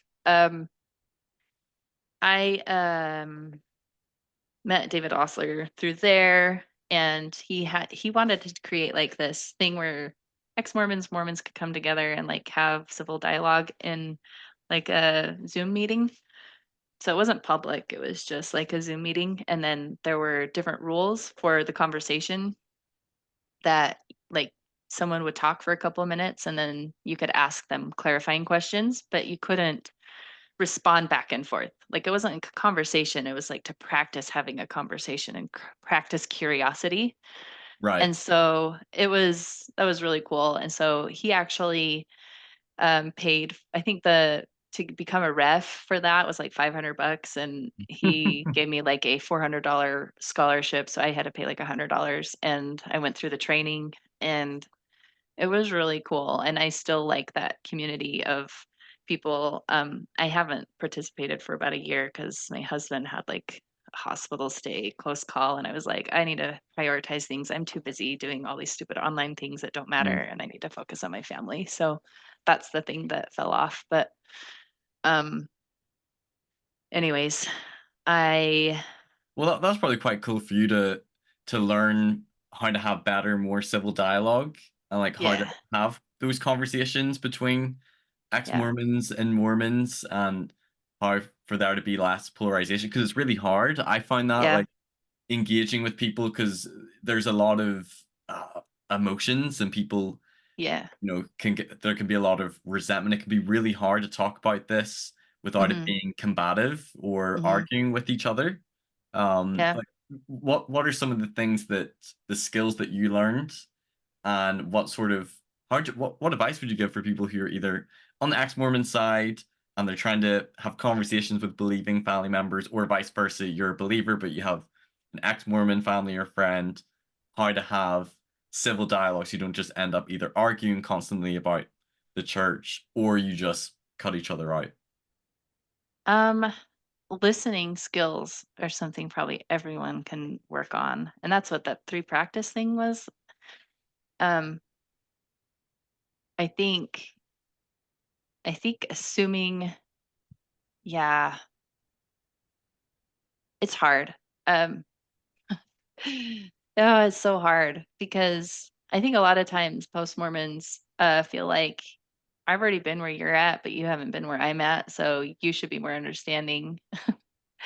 But at the same time, I think a lot of people that leave don't realize how hard it is for someone to lose a family member because it is kind of like this spiritual death, and that's like almost a bigger Yeah. deal in their worldview than even physically dying. And then I get a post Mormon saying, "Oh, see how disgusting that is. They don't care if I die." Like anyway, it's just I think trying to view the thing you're talking about from the other person's perspective in order to like give them like here's an example that of a realization that I had. So I realized my I was talking to my dad and I was like, so Katie and Alan Mount, I listened to them talk at like a thing in Salt Lake. That's And marriage on a tightrope. yeah. And he was talking about his mom. People kind of it's really hard going through a faith crisis, right? It's hard losing your foundation Right. and really disorienting. And so you can be really focused on yourself and how hard that is and not ask your family members how they're doing. I mean, there's one step, just how are you doing? And so, um, yeah, Alan Mount had talked that he did that for his mom, and it gave me the idea, like maybe I should ask my parents how they're doing. And so I asked my dad, it's like, "Hey, Dad, how are you doing? Like with all of this, like, are you doing okay?" And he's like, "Yeah, I think you'll come back. It'll be fine." And it was interesting because that irritates some people because they're like, they can't just accept where I'm at. I'm at a good place right now. And I'm like, well, from his worldview, I am best in the church. So he wants the best for me. So why is that a bad thing? Like, that's not a bad thing. And so I think just trying to view things from the other person's perspective and seeing that it's not bad that they want the best for you, right? And it's the kind of the same way with the other way around. Like if you're talking to an ex-Mormon and they think that you're being taken advantage of and they want to save you from that and Right. convince you that it's not true anymore, they're not deceived. Well, maybe they're deceived by saying, I don't think they're deceived by saying they just want the best for you too. And they don't want you to like waste your money on an organization that is claiming to be something they don't think it is. Right. And so, um, Yeah, it's trying to eh, understand the two different perspectives that people are coming from. right. Right. And so I think that solves a lot of problems for sure, to try to do that. And um, yeah, the 3 practices, what you're doing when you're doing 3 practices is you're trying to I will not compare my best with your worst. So you're not going to like look at right, like you're not gonna I mean it's self-explanatory. I don't need to restate it. Anyway, not comparing, staying in the room with difference. So I'm gonna practice being in a room where I feel uncomfortable and I disagree with this other person, and I'm gonna try to stay in the room and not be triggered. Um, and what's the third one? I can't remember. There's another one, but um, yeah, just taking time to listen is probably the biggest thing, I guess. I don't know. No, And I then think that's as really you, solid advice. Trying to yeah, listen, to understand, understand. Yeah, trying to empathize or try to relate to their experience or what they're saying, and that can be yeah, a tough thing because often when people are either bringing up things that challenge our views or our beliefs, you can have that initial reaction where you just want to like defend or like yeah, strike back, and it can be harder to almost like try to push past that and yeah, just listen and not take it as like what they're sharing as this is attacking or undermining my belief or view, like trying to be more comfortable with listening to people who either have different beliefs or different views or come to a different conclusion, make different choices as right, trying to push past that discomfort. yeah, yep. And I think that that's true for, um, I lost my train of thought, Yeah, probably in so many but yeah, aspects of life, religion, politics, mhm, different views on things, it can be challenging, but I think it can open up our minds as well to listen to other people, hear their experience, hear their views, and being comfortable with like we're not all gonna agree. Are mhm, gonna have different beliefs or come different conclusions, and trying to understand rather than trying to like I don't know debunk the person or yeah, try to convince them or show to them why they're wrong and how you have to think this way. So I do want to ask you this question. yeah. What would you ever or could anything do you think ever convince you to believe again in God or to come back to the church? Like would say like an Alma the Younger sort of an experience or Paul on the road to Damascus or they find Zara Hemla in the Yeah, Americas. It's like boom, like or like do you ever see like being open to that or not? Like what do you think? I don't know what would Because it's have to interesting because when happen. people are really strong in the church, people Yeah, think like nothing would ever cause me to leave. And then when people leave the yeah. church, they think nothing could ever bring me back unless the angel came with the plea. It's like what would be your answer to that? Do you know what? The answer is I would love to participate honestly. Like, so if there's some way that I could participate honestly where I don't feel like I'm a wolf in sheep's clothing or something like that, I think that's all it would take. It wouldn't take much.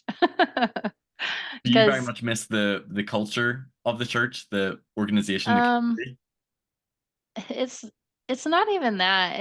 I look at the world and I feel like there just needs to be structure and it's really chaotic and I think people take for granted like the foundation of the things that were given to us by our parents and our grandparents and just um I don't know. I guess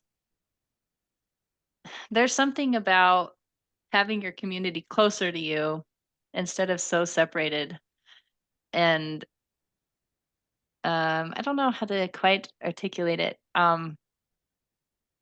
I guess I still have this belief that like church communities are important, but I have a hard time participating in a church community where I don't believe in the fundamental claims that holds Yeah. them together. It's like a paradox for me. Like Hmm.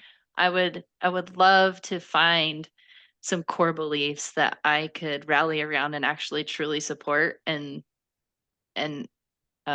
as far as the claims of the church, the I don't know, that it's really hard to do it metaphorically within the church, because it's pretty explicit. Like, yeah, Joseph Smith had an angel bring him gold plates, and he restored the gospel that Christ had established when he was on earth. Like, I don't. It's hard to metaphoricalize that.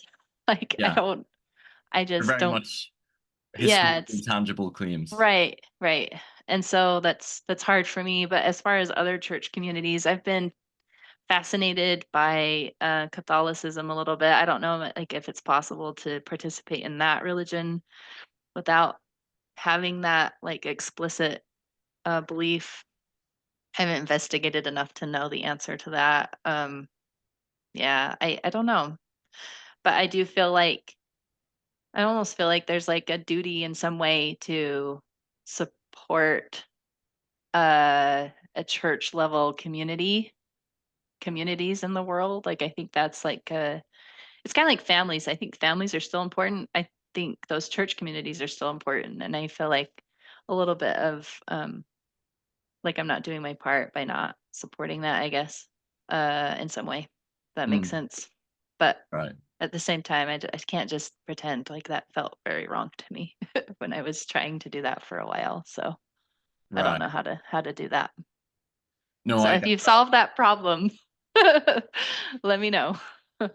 And I have a question about like your thoughts on the ex-Mormon community because I feel like I can relate and I have a lot of empathy and understanding towards Yeah. the ex-Mormon community in light of my own faith journey and knowing sort of like the how I felt about the church and church leaders and feeling betrayed and acknowledging that there are valid issues or criticisms for people to be troubled with. And you've obviously shared you no longer believe in it, and there might be some issues and concerns you might have. But sometimes I can see a lot of ex Mormons really going to the other extreme, where I feel like they can interpret everything about the church or try to twist everything into that the church is harmful, the church is lying, it deceived Mhm. us, like the leaders are perpetuating a fraud, and it's just this multi-billion corporation that's just stealing people's money. And Joe Smith was just Mhm. this sexual predator, narcissist, and obviously there's some that are a lot more nuanced than that, but Sure. sometimes it can be very extreme. It's just like burn this church to the ground. What are your thoughts on those ex-Mormons or those people who very much it's all about attacking and tearing down the church? Um, yeah, do you know Because I what? don't I get that think vibe from you. You don't seem like that. You seem to have a lot more like grace and like understanding and see like the good and yeah, enjoy I that polarization. yeah, it's interesting. I I wonder, I feel like it's a phase for a lot of people, but when I start looking at the content creators, it can't be a phase because 'cause they've been doing it for so many years straight, right? Yeah, it's almost And like that's the content that they keep producing. and I think their viewership is transient, like, they're they're having people that come and then they go, and then a new swath of people come and then they go, and, I think I almost think I don't know, I've battled with this whole content idea because I think well, first of all, I feel like our attention is precious and people are trying to steal it all the time, and I feel bad because sometimes I feel like I'm doing that with my own stuff, so I don't know how to balance that, but at the same time, um, like, I can get mad at the people creating that content, but the problem is that people are wanting to click on it, and so it's going to be there no matter who is producing it, and so it's almost like I've kind of disembodied the people that are creating it from the actual spirit of the people that want to watch it, if that makes sense. Okay. Like I don't know, yeah, I don't I don't know that you can stop it from happening because the people are gonna go through this this collapse of belief, and as far as, like, the church, like, I feel like in order for them to, like, really fix the problem, they gotta be more true. Like, they gotta be more convincing, like, the story's gotta be better, and I don't know how to do that because I don't know what that story is, but, um, I feel like doubling down isn't helping. But, that's not what you asked. Sorry. Well, I want to ask a follow-up question because a lot of ex-Mormons can have a lot of frustration or resentment towards like the apologists. And Oh, right. I feel like it's so broad, right? So Oh, yeah. like all ex-Mormons are like this. There's different types of apologists. So you've got like maybe Oh, your yeah. Dan Peterson types, you've got like Fair Mormon, you've then got maybe people who are more like Terrell Givens or Patrick Mason. I don't know if I consider myself an apologist, but I see myself as like doing a channel that is really trying to grapple with like church history, confront the truth claims. from a believing standpoint, but trying to be very transparent as well, and like what the critics are saying. Some people appreciate that from the ex-Mormon side, and other people Yeah. find it insufferable that I'm even like, Really? yeah, like trying to like defend, or like even the fact that you're trying to be more honest. Like it's like they respect it, but some people might be like, well, it's all just not true, and all Huh. apologists are just terrible, dishonest people. Like, what sort of your Oh, thoughts, like interesting. the different types of like apologists or believers who are Okay. trying to almost do like say maybe like a better approach? Well, I feel like I probably do this too much, but I feel like there's just like always a mirror in between whatever the worst of you see in like apologetic land is in post Mormon land too, and then vice versa. Like the worst you see in ex Mormon land is probably in apologetic land too. Like, Yeah. here's my example. So I don't know if you remember those this is the show videos that Fair Yes. Mormon put on their Yeah. videos. So it's so crazy that okay, so I was giving Fair Not a Mormon fan, by the way. I was not a fan of those. oh yeah. Was that where were you at that point? Were you I was back you in were the back? church. Yeah. Okay. Um Still like navigating, and I'm wrestling through something. So I knew those videos were coming, and I was uh excited for them because I had followed Quick actually even whenever I was out of the church, even when I mhm still didn't believe. But I liked him. I thought he was kind of cool, and I admired the fact he was like talking to different critics and apology and stuff. Like I was mhm looking forward to it, and I didn't like the tone of the videos, but mhm even trying to get past the tone, I just didn't mhm think they were, to me, great or satisfying answers. I felt like right, they were more going after Jeremy and John Dehlin, like trying to attack them and make the CS letter stupid, rather than right, like, let's just really look at the arguments and let's see if we can respond right, to it. So right. that's what I saw as like propaganda. So I didn't like them. They did not help. Well, the reason I had even come across them is because I mean they did blow up in Reddit, but I actually was probably one of the first people that viewed those videos because their other videos were only getting like 200 views, right? Or like hardly any. And Yeah. I was watching them actually. Like The I was Mormon videos. yes, I was one of those 200 people watching some of those lectures they were doing because I was like, what are they saying these days? Like because I didn't I used I'm trying to remember the website. Oh, dang it. There's a website out there that has some faithful people and but they're anonymous. Faithful people and post Mormons that curate the content. Mormon Think. That's what it Right, was. right. I used that website quite a bit when I was trying to figure out what I used that along with the CES letter. So anytime I think there's something in the CES letter, I went over there to like, okay, is Jeremy missing something? How damning really is this, right?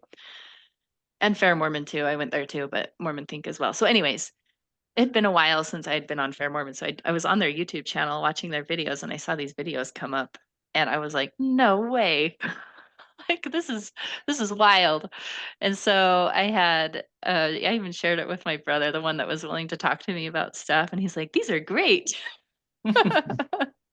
Anyways, anyway, the whole point of the story was that I posted comments on there and I got shadow blocked. That's when I first learned what a shadow block was. I was like, because both my husband and I were commenting, and I was like, "Can you see my comment? I'm not getting any interaction, and this is a pretty good comment." And he's like, "No, I can't see it." And I'm like, "Oh, well, I can see it." And so I was like, this is stupid. So anyway, I got shadow blocked from Fair Mormon. Oh And well. it's with this I've honestly whenever I'm engaging online, I do as good of a job as being like non ad like I don't do ad hominem like Yeah. anything. It was just me just explaining why their explanation was like they're not really addressing the issue, and then I would explain what the real issue was or something, you know. So those were my comments on Fair Mormon anyway. Got shadow blocked. And so um and then the other channel that I've been shadow blocked on is Mormon Stories. So Oh, like really?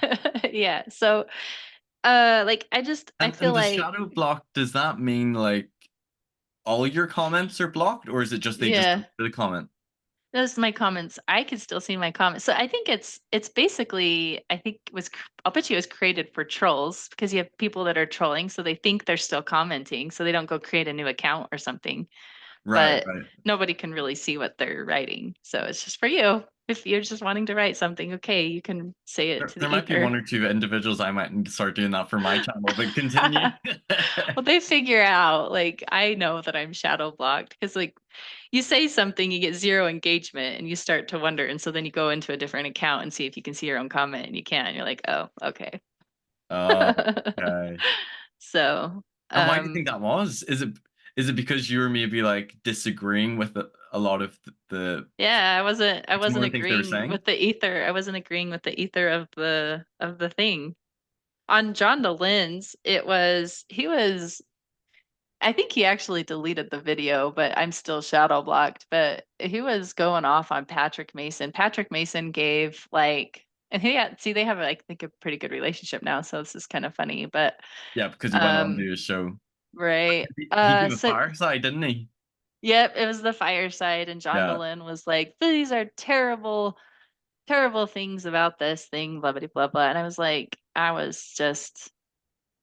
like, uh, the chances of Patrick Mason coming on to your show are about as likely as you going on Midnight Mormons. Like the way that you're talking about him publicly, why would he ever come on your show? Just Yeah. like you would never go on to Midnight Mormons because of the way they talk about you publicly. Like it makes sense. Like, and so those were the kinds of comments I was making on Mormon stories, and I got shadow banned. And And actually then on, credit to Patrick Mason for oh going yeah, a year later. I yeah. didn't expect him to do that. For sure, for sure. I should actually go talk to him. We live in the same place. I bet you I could find him. He's on Yeah, my you probably to-do have a good list. Oh no, interview I with shouldn't him. say it like that. But yeah, like I would like to. I'd like to talk with him at some point. It's interesting. Do you know what's interesting though? I feel like sometimes in order to be like, what are your thoughts on? Do you feel like you can stay like loyal to the church and always say like what you're really thinking? Like, do you feel like you can't always say what you're thinking in order to, and still be loyal to the church? Does that make sense? Like, Yeah, I, you know, it's tough. Because in my channel, there's times where I might express more of my views or opinions, and I am still like a believer and faithful, but I would still have questions or concerns, and I believe in not trying to defend when it seems like indefensible or when the mm-hmm, church seems like when this seems wrong on yeah, something. But no, I think certainly sometimes you feel like you have to control your tone at times oh, or not be uh, as super vocal about things. yeah, You know, I think for me as well, like it's finding the line between like having the conversations and bringing up the concerns or the issues or sharing your views, but not in a way that you're like really strongly advocating against and trying to undermine and trying to like reform the church, if that makes there you sense. go. Well, It's a that's tough actually it's a a good tough way to line. put it. Like for example, the word of wisdom, for example, as I've studied it and looked at the origins, the context for the revelation, it wasn't given by means of a strict commandment. It wasn't a strict commandment how it was practiced early on, and it was just made like a test of fellowship in 1921 under Heber J. Grant in order to go to the temple. And to me, it just seems like a policy change. And Mm-hmm, I personally don't believe that having a drink of coffee or tea or alcohol is sinful mm-hmm, and that you shouldn't be allowed to go to the temple for it. Now, if maybe I just don't have the further light and knowledge, or maybe it was an inspired change, but the way my view would be is I don't think it necessarily should be this strict commandment. Because if you look at the original revelation, it wasn't. mm-hmm. Um, so that's going to be something where I might share my view, but I'm not going to go and argue with my bishop and say like the church needs to change this, and I'm not going to follow it if that makes sense. But it's like if the church were to make that change in a year or two, I'd be like, see, told you, you know. But Yeah. it's a hard line because if you were to express certain views like that, somebody might then perceive you as you're trying to undermine or critique or change the church, or you're doubting when you might still say like, no, I still believe in like the foundational truth claims, but that doesn't mean that I can't maybe disagree with certain things. Right.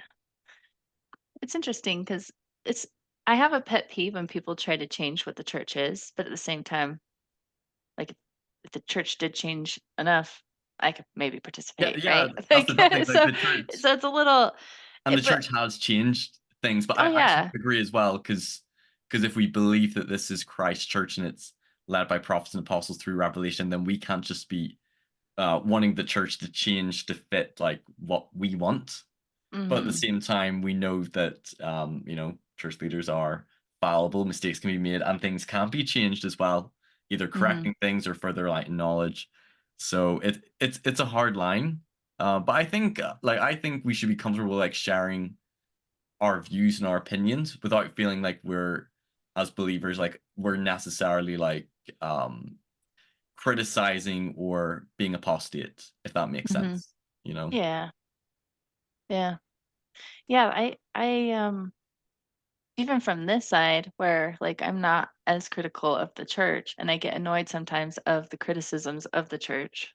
And then also I get annoyed with no off ramp, right? So like the church is damned if they don't change, but they're damned if they do change too, right? Yeah, Like, I think oh, kind of over like they're the family proclamation and gay marriage, because if the church makes the change, they've set up as like it's such a core, almost like unchangeable doctrine. It's so central to like the plan of salvation, like yeah, marriage between a man and woman. It'd be very hard scripturally to justify. I had a big conversation with Jacob Hansen over this. But if they okay, were to make the change, they'd be like, oh, the church is just giving in to societal pressure. And this just shows that they just follow the times and they're always 20 years behind. But then if they don't make the change, then the church is yeah, bigoted and homophobic. And it's almost like in the situation where like it's a lose-lose for the yeah, church, from the ex-Mormon community. They might be happy if the church made the change, but then they'd also attack it, that the church isn't sticking to like its core doctrine. So sometimes the church can be right, a bit of a lose-lose over some issues. yeah, and that's it's disappointing to me, I guess, because there's a part of me that, so, like, I guess my philosophy on, like, religions in general is that they are slow to change, and that's what makes them more stable, because as society kind of experiments with different ideas, the bad ones are gonna fail by the time the churches catch up to whatever the societal norms are, and so, like, in my head, like, that's kind of how I view like religions in general. And so it doesn't bother me that they're behind. Like it's just how it is. So um it's like I don't know, it's like one of my things that I look at and I can see everywhere is just balance. Like you can't have too much exploration because that's dangerous and you can't be too tight in your and rigid because nature and things around you are changing all the time. So if you're not a little bit flexible and moving with where things are going, you're also going to die. Because obviously, I think if the church had never made any updates ever since Joseph Smith founded the church, it would already be dead. Like church would be gone. Yeah. And so, but at the same time, um, How I far don't. can they change? How much can Well, like, uh, sorry, I'm gonna have to like, do to pause for a sec? yeah, yeah. Yeah. Resume. Okay, well, this has been, I think, a really great conversation. I want to finish by asking you, similarly to the rapid fire questions you asked me in our interview, because I thought they were quite fun. Mhm. So let's see, I'm going to get up my list of questions that I have. So, who is your favorite prophet or apostle? And this could be past or currently living. Um, so I always loved Hinckley as a prophet. Yeah, he was definitely my favorite. And then Holland, Bednar, Uchtdorf, I don't know, one of them. They were they were always fun to listen to. I was excited to hear their talks. So I always think Holland and Uchtdorf. I always like their talks. I always think they're Yeah. the best talks. They're very good speakers. Bednar really spoke to, the engineer in me. Like, he was always not afraid to be like, "This is how it is," and I'm like, "Good, now I know how it Very is." good when it comes to the doctrine. Yeah. Do you have a favorite ex-Mormon figure or like podcaster or like celebrity? So I think RFM is super funny. Yes. I do like RFM a lot. Bill Real, I have to give a shout out to him for I don't agree with a lot of what he says, and maybe he just hasn't listened enough to me to like decide to like kick me off of his like Mormon discussions or whatever. But I love how consistent he is with like, okay, I have to be open to ideas that I don't agree with, and I like that. Like that's something that's kind of lacking where we feel like, oh, they disagree, and not only do they disagree, but they're evil. I don't get that vibe from him, so I like that about sorry. Yeah, I like that about Bill Real. So, and I guess that's like me favoring all the Mormon discussions people a little bit. I'm trying to think of You're kind other. of biased. Yeah, I'm trying to think. I'll be honest, I haven't listened to a lot of them, so that makes it kind of hard. But uh, yeah, gotta love Porch Time. They're my favorite. Okay. Well, do you have a favorite sort of like apologetic or sort of faithful channel or like one that you maybe listen to during like maybe your faith crisis? You know, like kind of like a Saints Unscripted or Fair Mormon. Or, like, Okay, was there a channel that you kind of liked do you know during what that I time? love? I loved Quakey's videos that he's taken down now. He had a whole bunch of interviews with like Christian leaders and stuff like that. I Yeah. really liked Like Jeff those. Durbin and James White and Apologia, and he did I like don't debate with people as Well, well. those are still on YouTube. It's not those. Can you hear my son in the background there? Sorry. No, I can't know. Oh, okay. Good. You might be able to start. He's being super loud. But so yeah, so no, it was kind of an off channel where he was having discussions with like a sit down with like a friend that was a pastor in another congregation, and they were having conversations. I really liked that. But yeah, I don't know. I did follow Saints Unscripted a little bit, but I'll be honest, like I think I was a little bit gone when I even finally was in that I knew they existed. Like I think some of them may have been super useful to me earlier on, but I didn't know they existed because I never clicked on things that weren't published by the church. So Right. Do you have a favorite Mormon sort of like cultural quirk um or just something you like yes. about Mormon culture? I just Do you know what? This is tough. I don't know. I I read through these and then I didn't actually think of answers. So now I'm going to be thinking on the spot. But heck, oh my gosh. That's endearing Gosh to darn me. it. Yeah, like I don't have a problem with that. I like those little quirks about mountain. That's a Utah thing. I don't What know. what is it? Mountain instead of mountain. Oh, Mountain. yeah. So you don't say the T? No, no, you don't hear people say the T. Oh. Yeah, just they're nice. Mormons are so darn nice. And I think a lot of post Mormons look at that as like this culty shine, and I'm like, I don't care. I like it. They're nice. I like it. So what's your favorite ex-Mormon thing or ex-Mormon saying? Um, favorite ex-Mormon thing. Um, John Dehlin said something. I'm gonna steal this from my husband because he's John Dehlin said something where like you kind of feel like you had your life stolen from you, but then you have your whole life ahead of you. Like you've been given the gift of everything in front of you. So like just that looking ahead at, you know, good possibilities instead of like dwelling on behind and what you've missed out on. Don't worry about it. You can just move forward. Okay. Least favorite Mormon saying or like Um, or yeah, probably just that like mind-stopping thing of, like, someone being deceived by Satan because they, yeah, because they are no longer a member, something like that. Do you know what mine is? Mine is they can leave the church, but they can't leave it alone. Ah, I yeah, really hate it when people say that, because, like, well, first of all, some people do leave the church and leave it alone. that's But, true. like, I know for me, for example, if I were to leave the church, I know I couldn't leave it alone.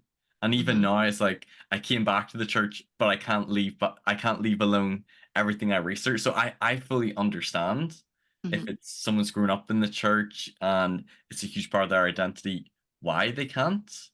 And I mhm, feel like people have the right, like, if they want to create a podcast and criticize the church. You know what I mean? Like, I feel like they're entitled to do that. It's a very yeah, easy way to just be dismissive towards people. yes, yeah, yeah, I don't like that saying.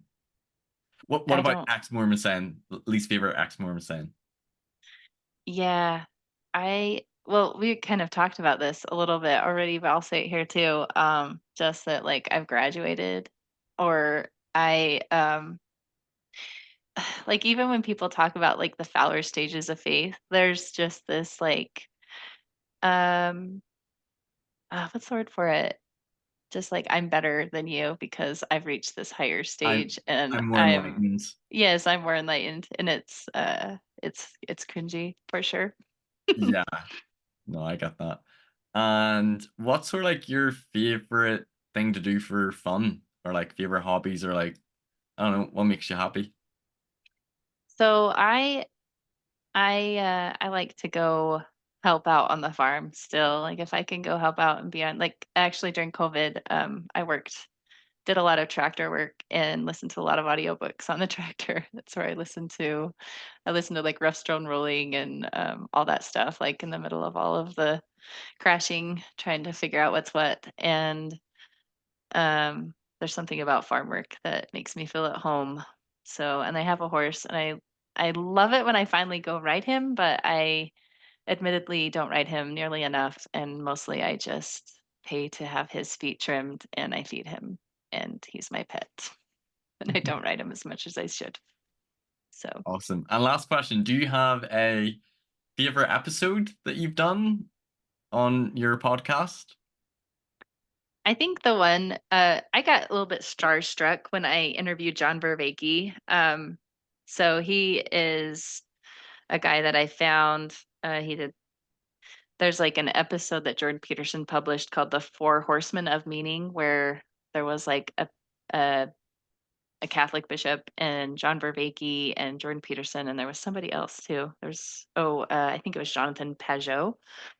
Um, anyway, John Vervaeke, caught my eye because he was talking about, being leaving religion, and so I listened to some of his stuff, and he has some really good content, so and I had a really awesome conversation with him, so that one I was probably most excited about at the time, and I still think it's pretty cool, and then I'm pretty proud. I put together like a presentation on relationships across difference divides with lots of resources and books to read and practices and mindsets to think about. And so I'm pretty proud of that one too. And I really still feel strongly about it. So probably those. That's awesome. Well, Mara, this has been fun. I've enjoyed this time doing this interview, talking about your story and faith journey, and learning about your faith crisis and what it was like leaving the church and what your experiences have been. So we're like trying to, I guess, rebuild and find meaning as well, and talk a little about having civil dialogue between members and non-members and critics and apologists, because that can be a tough thing, is like still being able to maintain good relationships Yeah. even if somebody leaves the church or not. And hopefully our conversation has been on both of our channels a good model of listening and curiosity and asking questions. And I think you're really, really cool. I think it's awesome what you're doing. So thanks for. Yeah. Right back at you. Thanks for having me on. This has been All fun. right. Well, go check out her podcast. Where will you go? Not the comeback podcast, which I was about to say. Don't get confused with that one. And if you enjoy this, like, share, and subscribe as well. And hopefully, I'll be doing more interviews with people about their faith journeys, whether it's people who come through another side of faith crisis and maintain their faith, But I think it's important to engage and listen to the stories of those people who leave the church as well, and to try to understand and have empathy towards that. I'll see you next time on Mormonism with Murph. Take care. Bye-bye. Thanks everyone for watching this episode. If you've enjoyed it, please give it a like, share it with others who might benefit, and don't forget to subscribe so you don't miss any future content. You can also listen to these episodes on podcast form on Anchor or Spotify, and you can follow me on Facebook, Instagram, and TikTok. Check out my website for more content, personal blog, and more. And if you care to donate to support me, you can via my PayPal or Patreon, or through the website. And you can also give donations via YouTube through Super Chats. Thanks for watching Mormonism with the Murph. Take care. Bye-bye.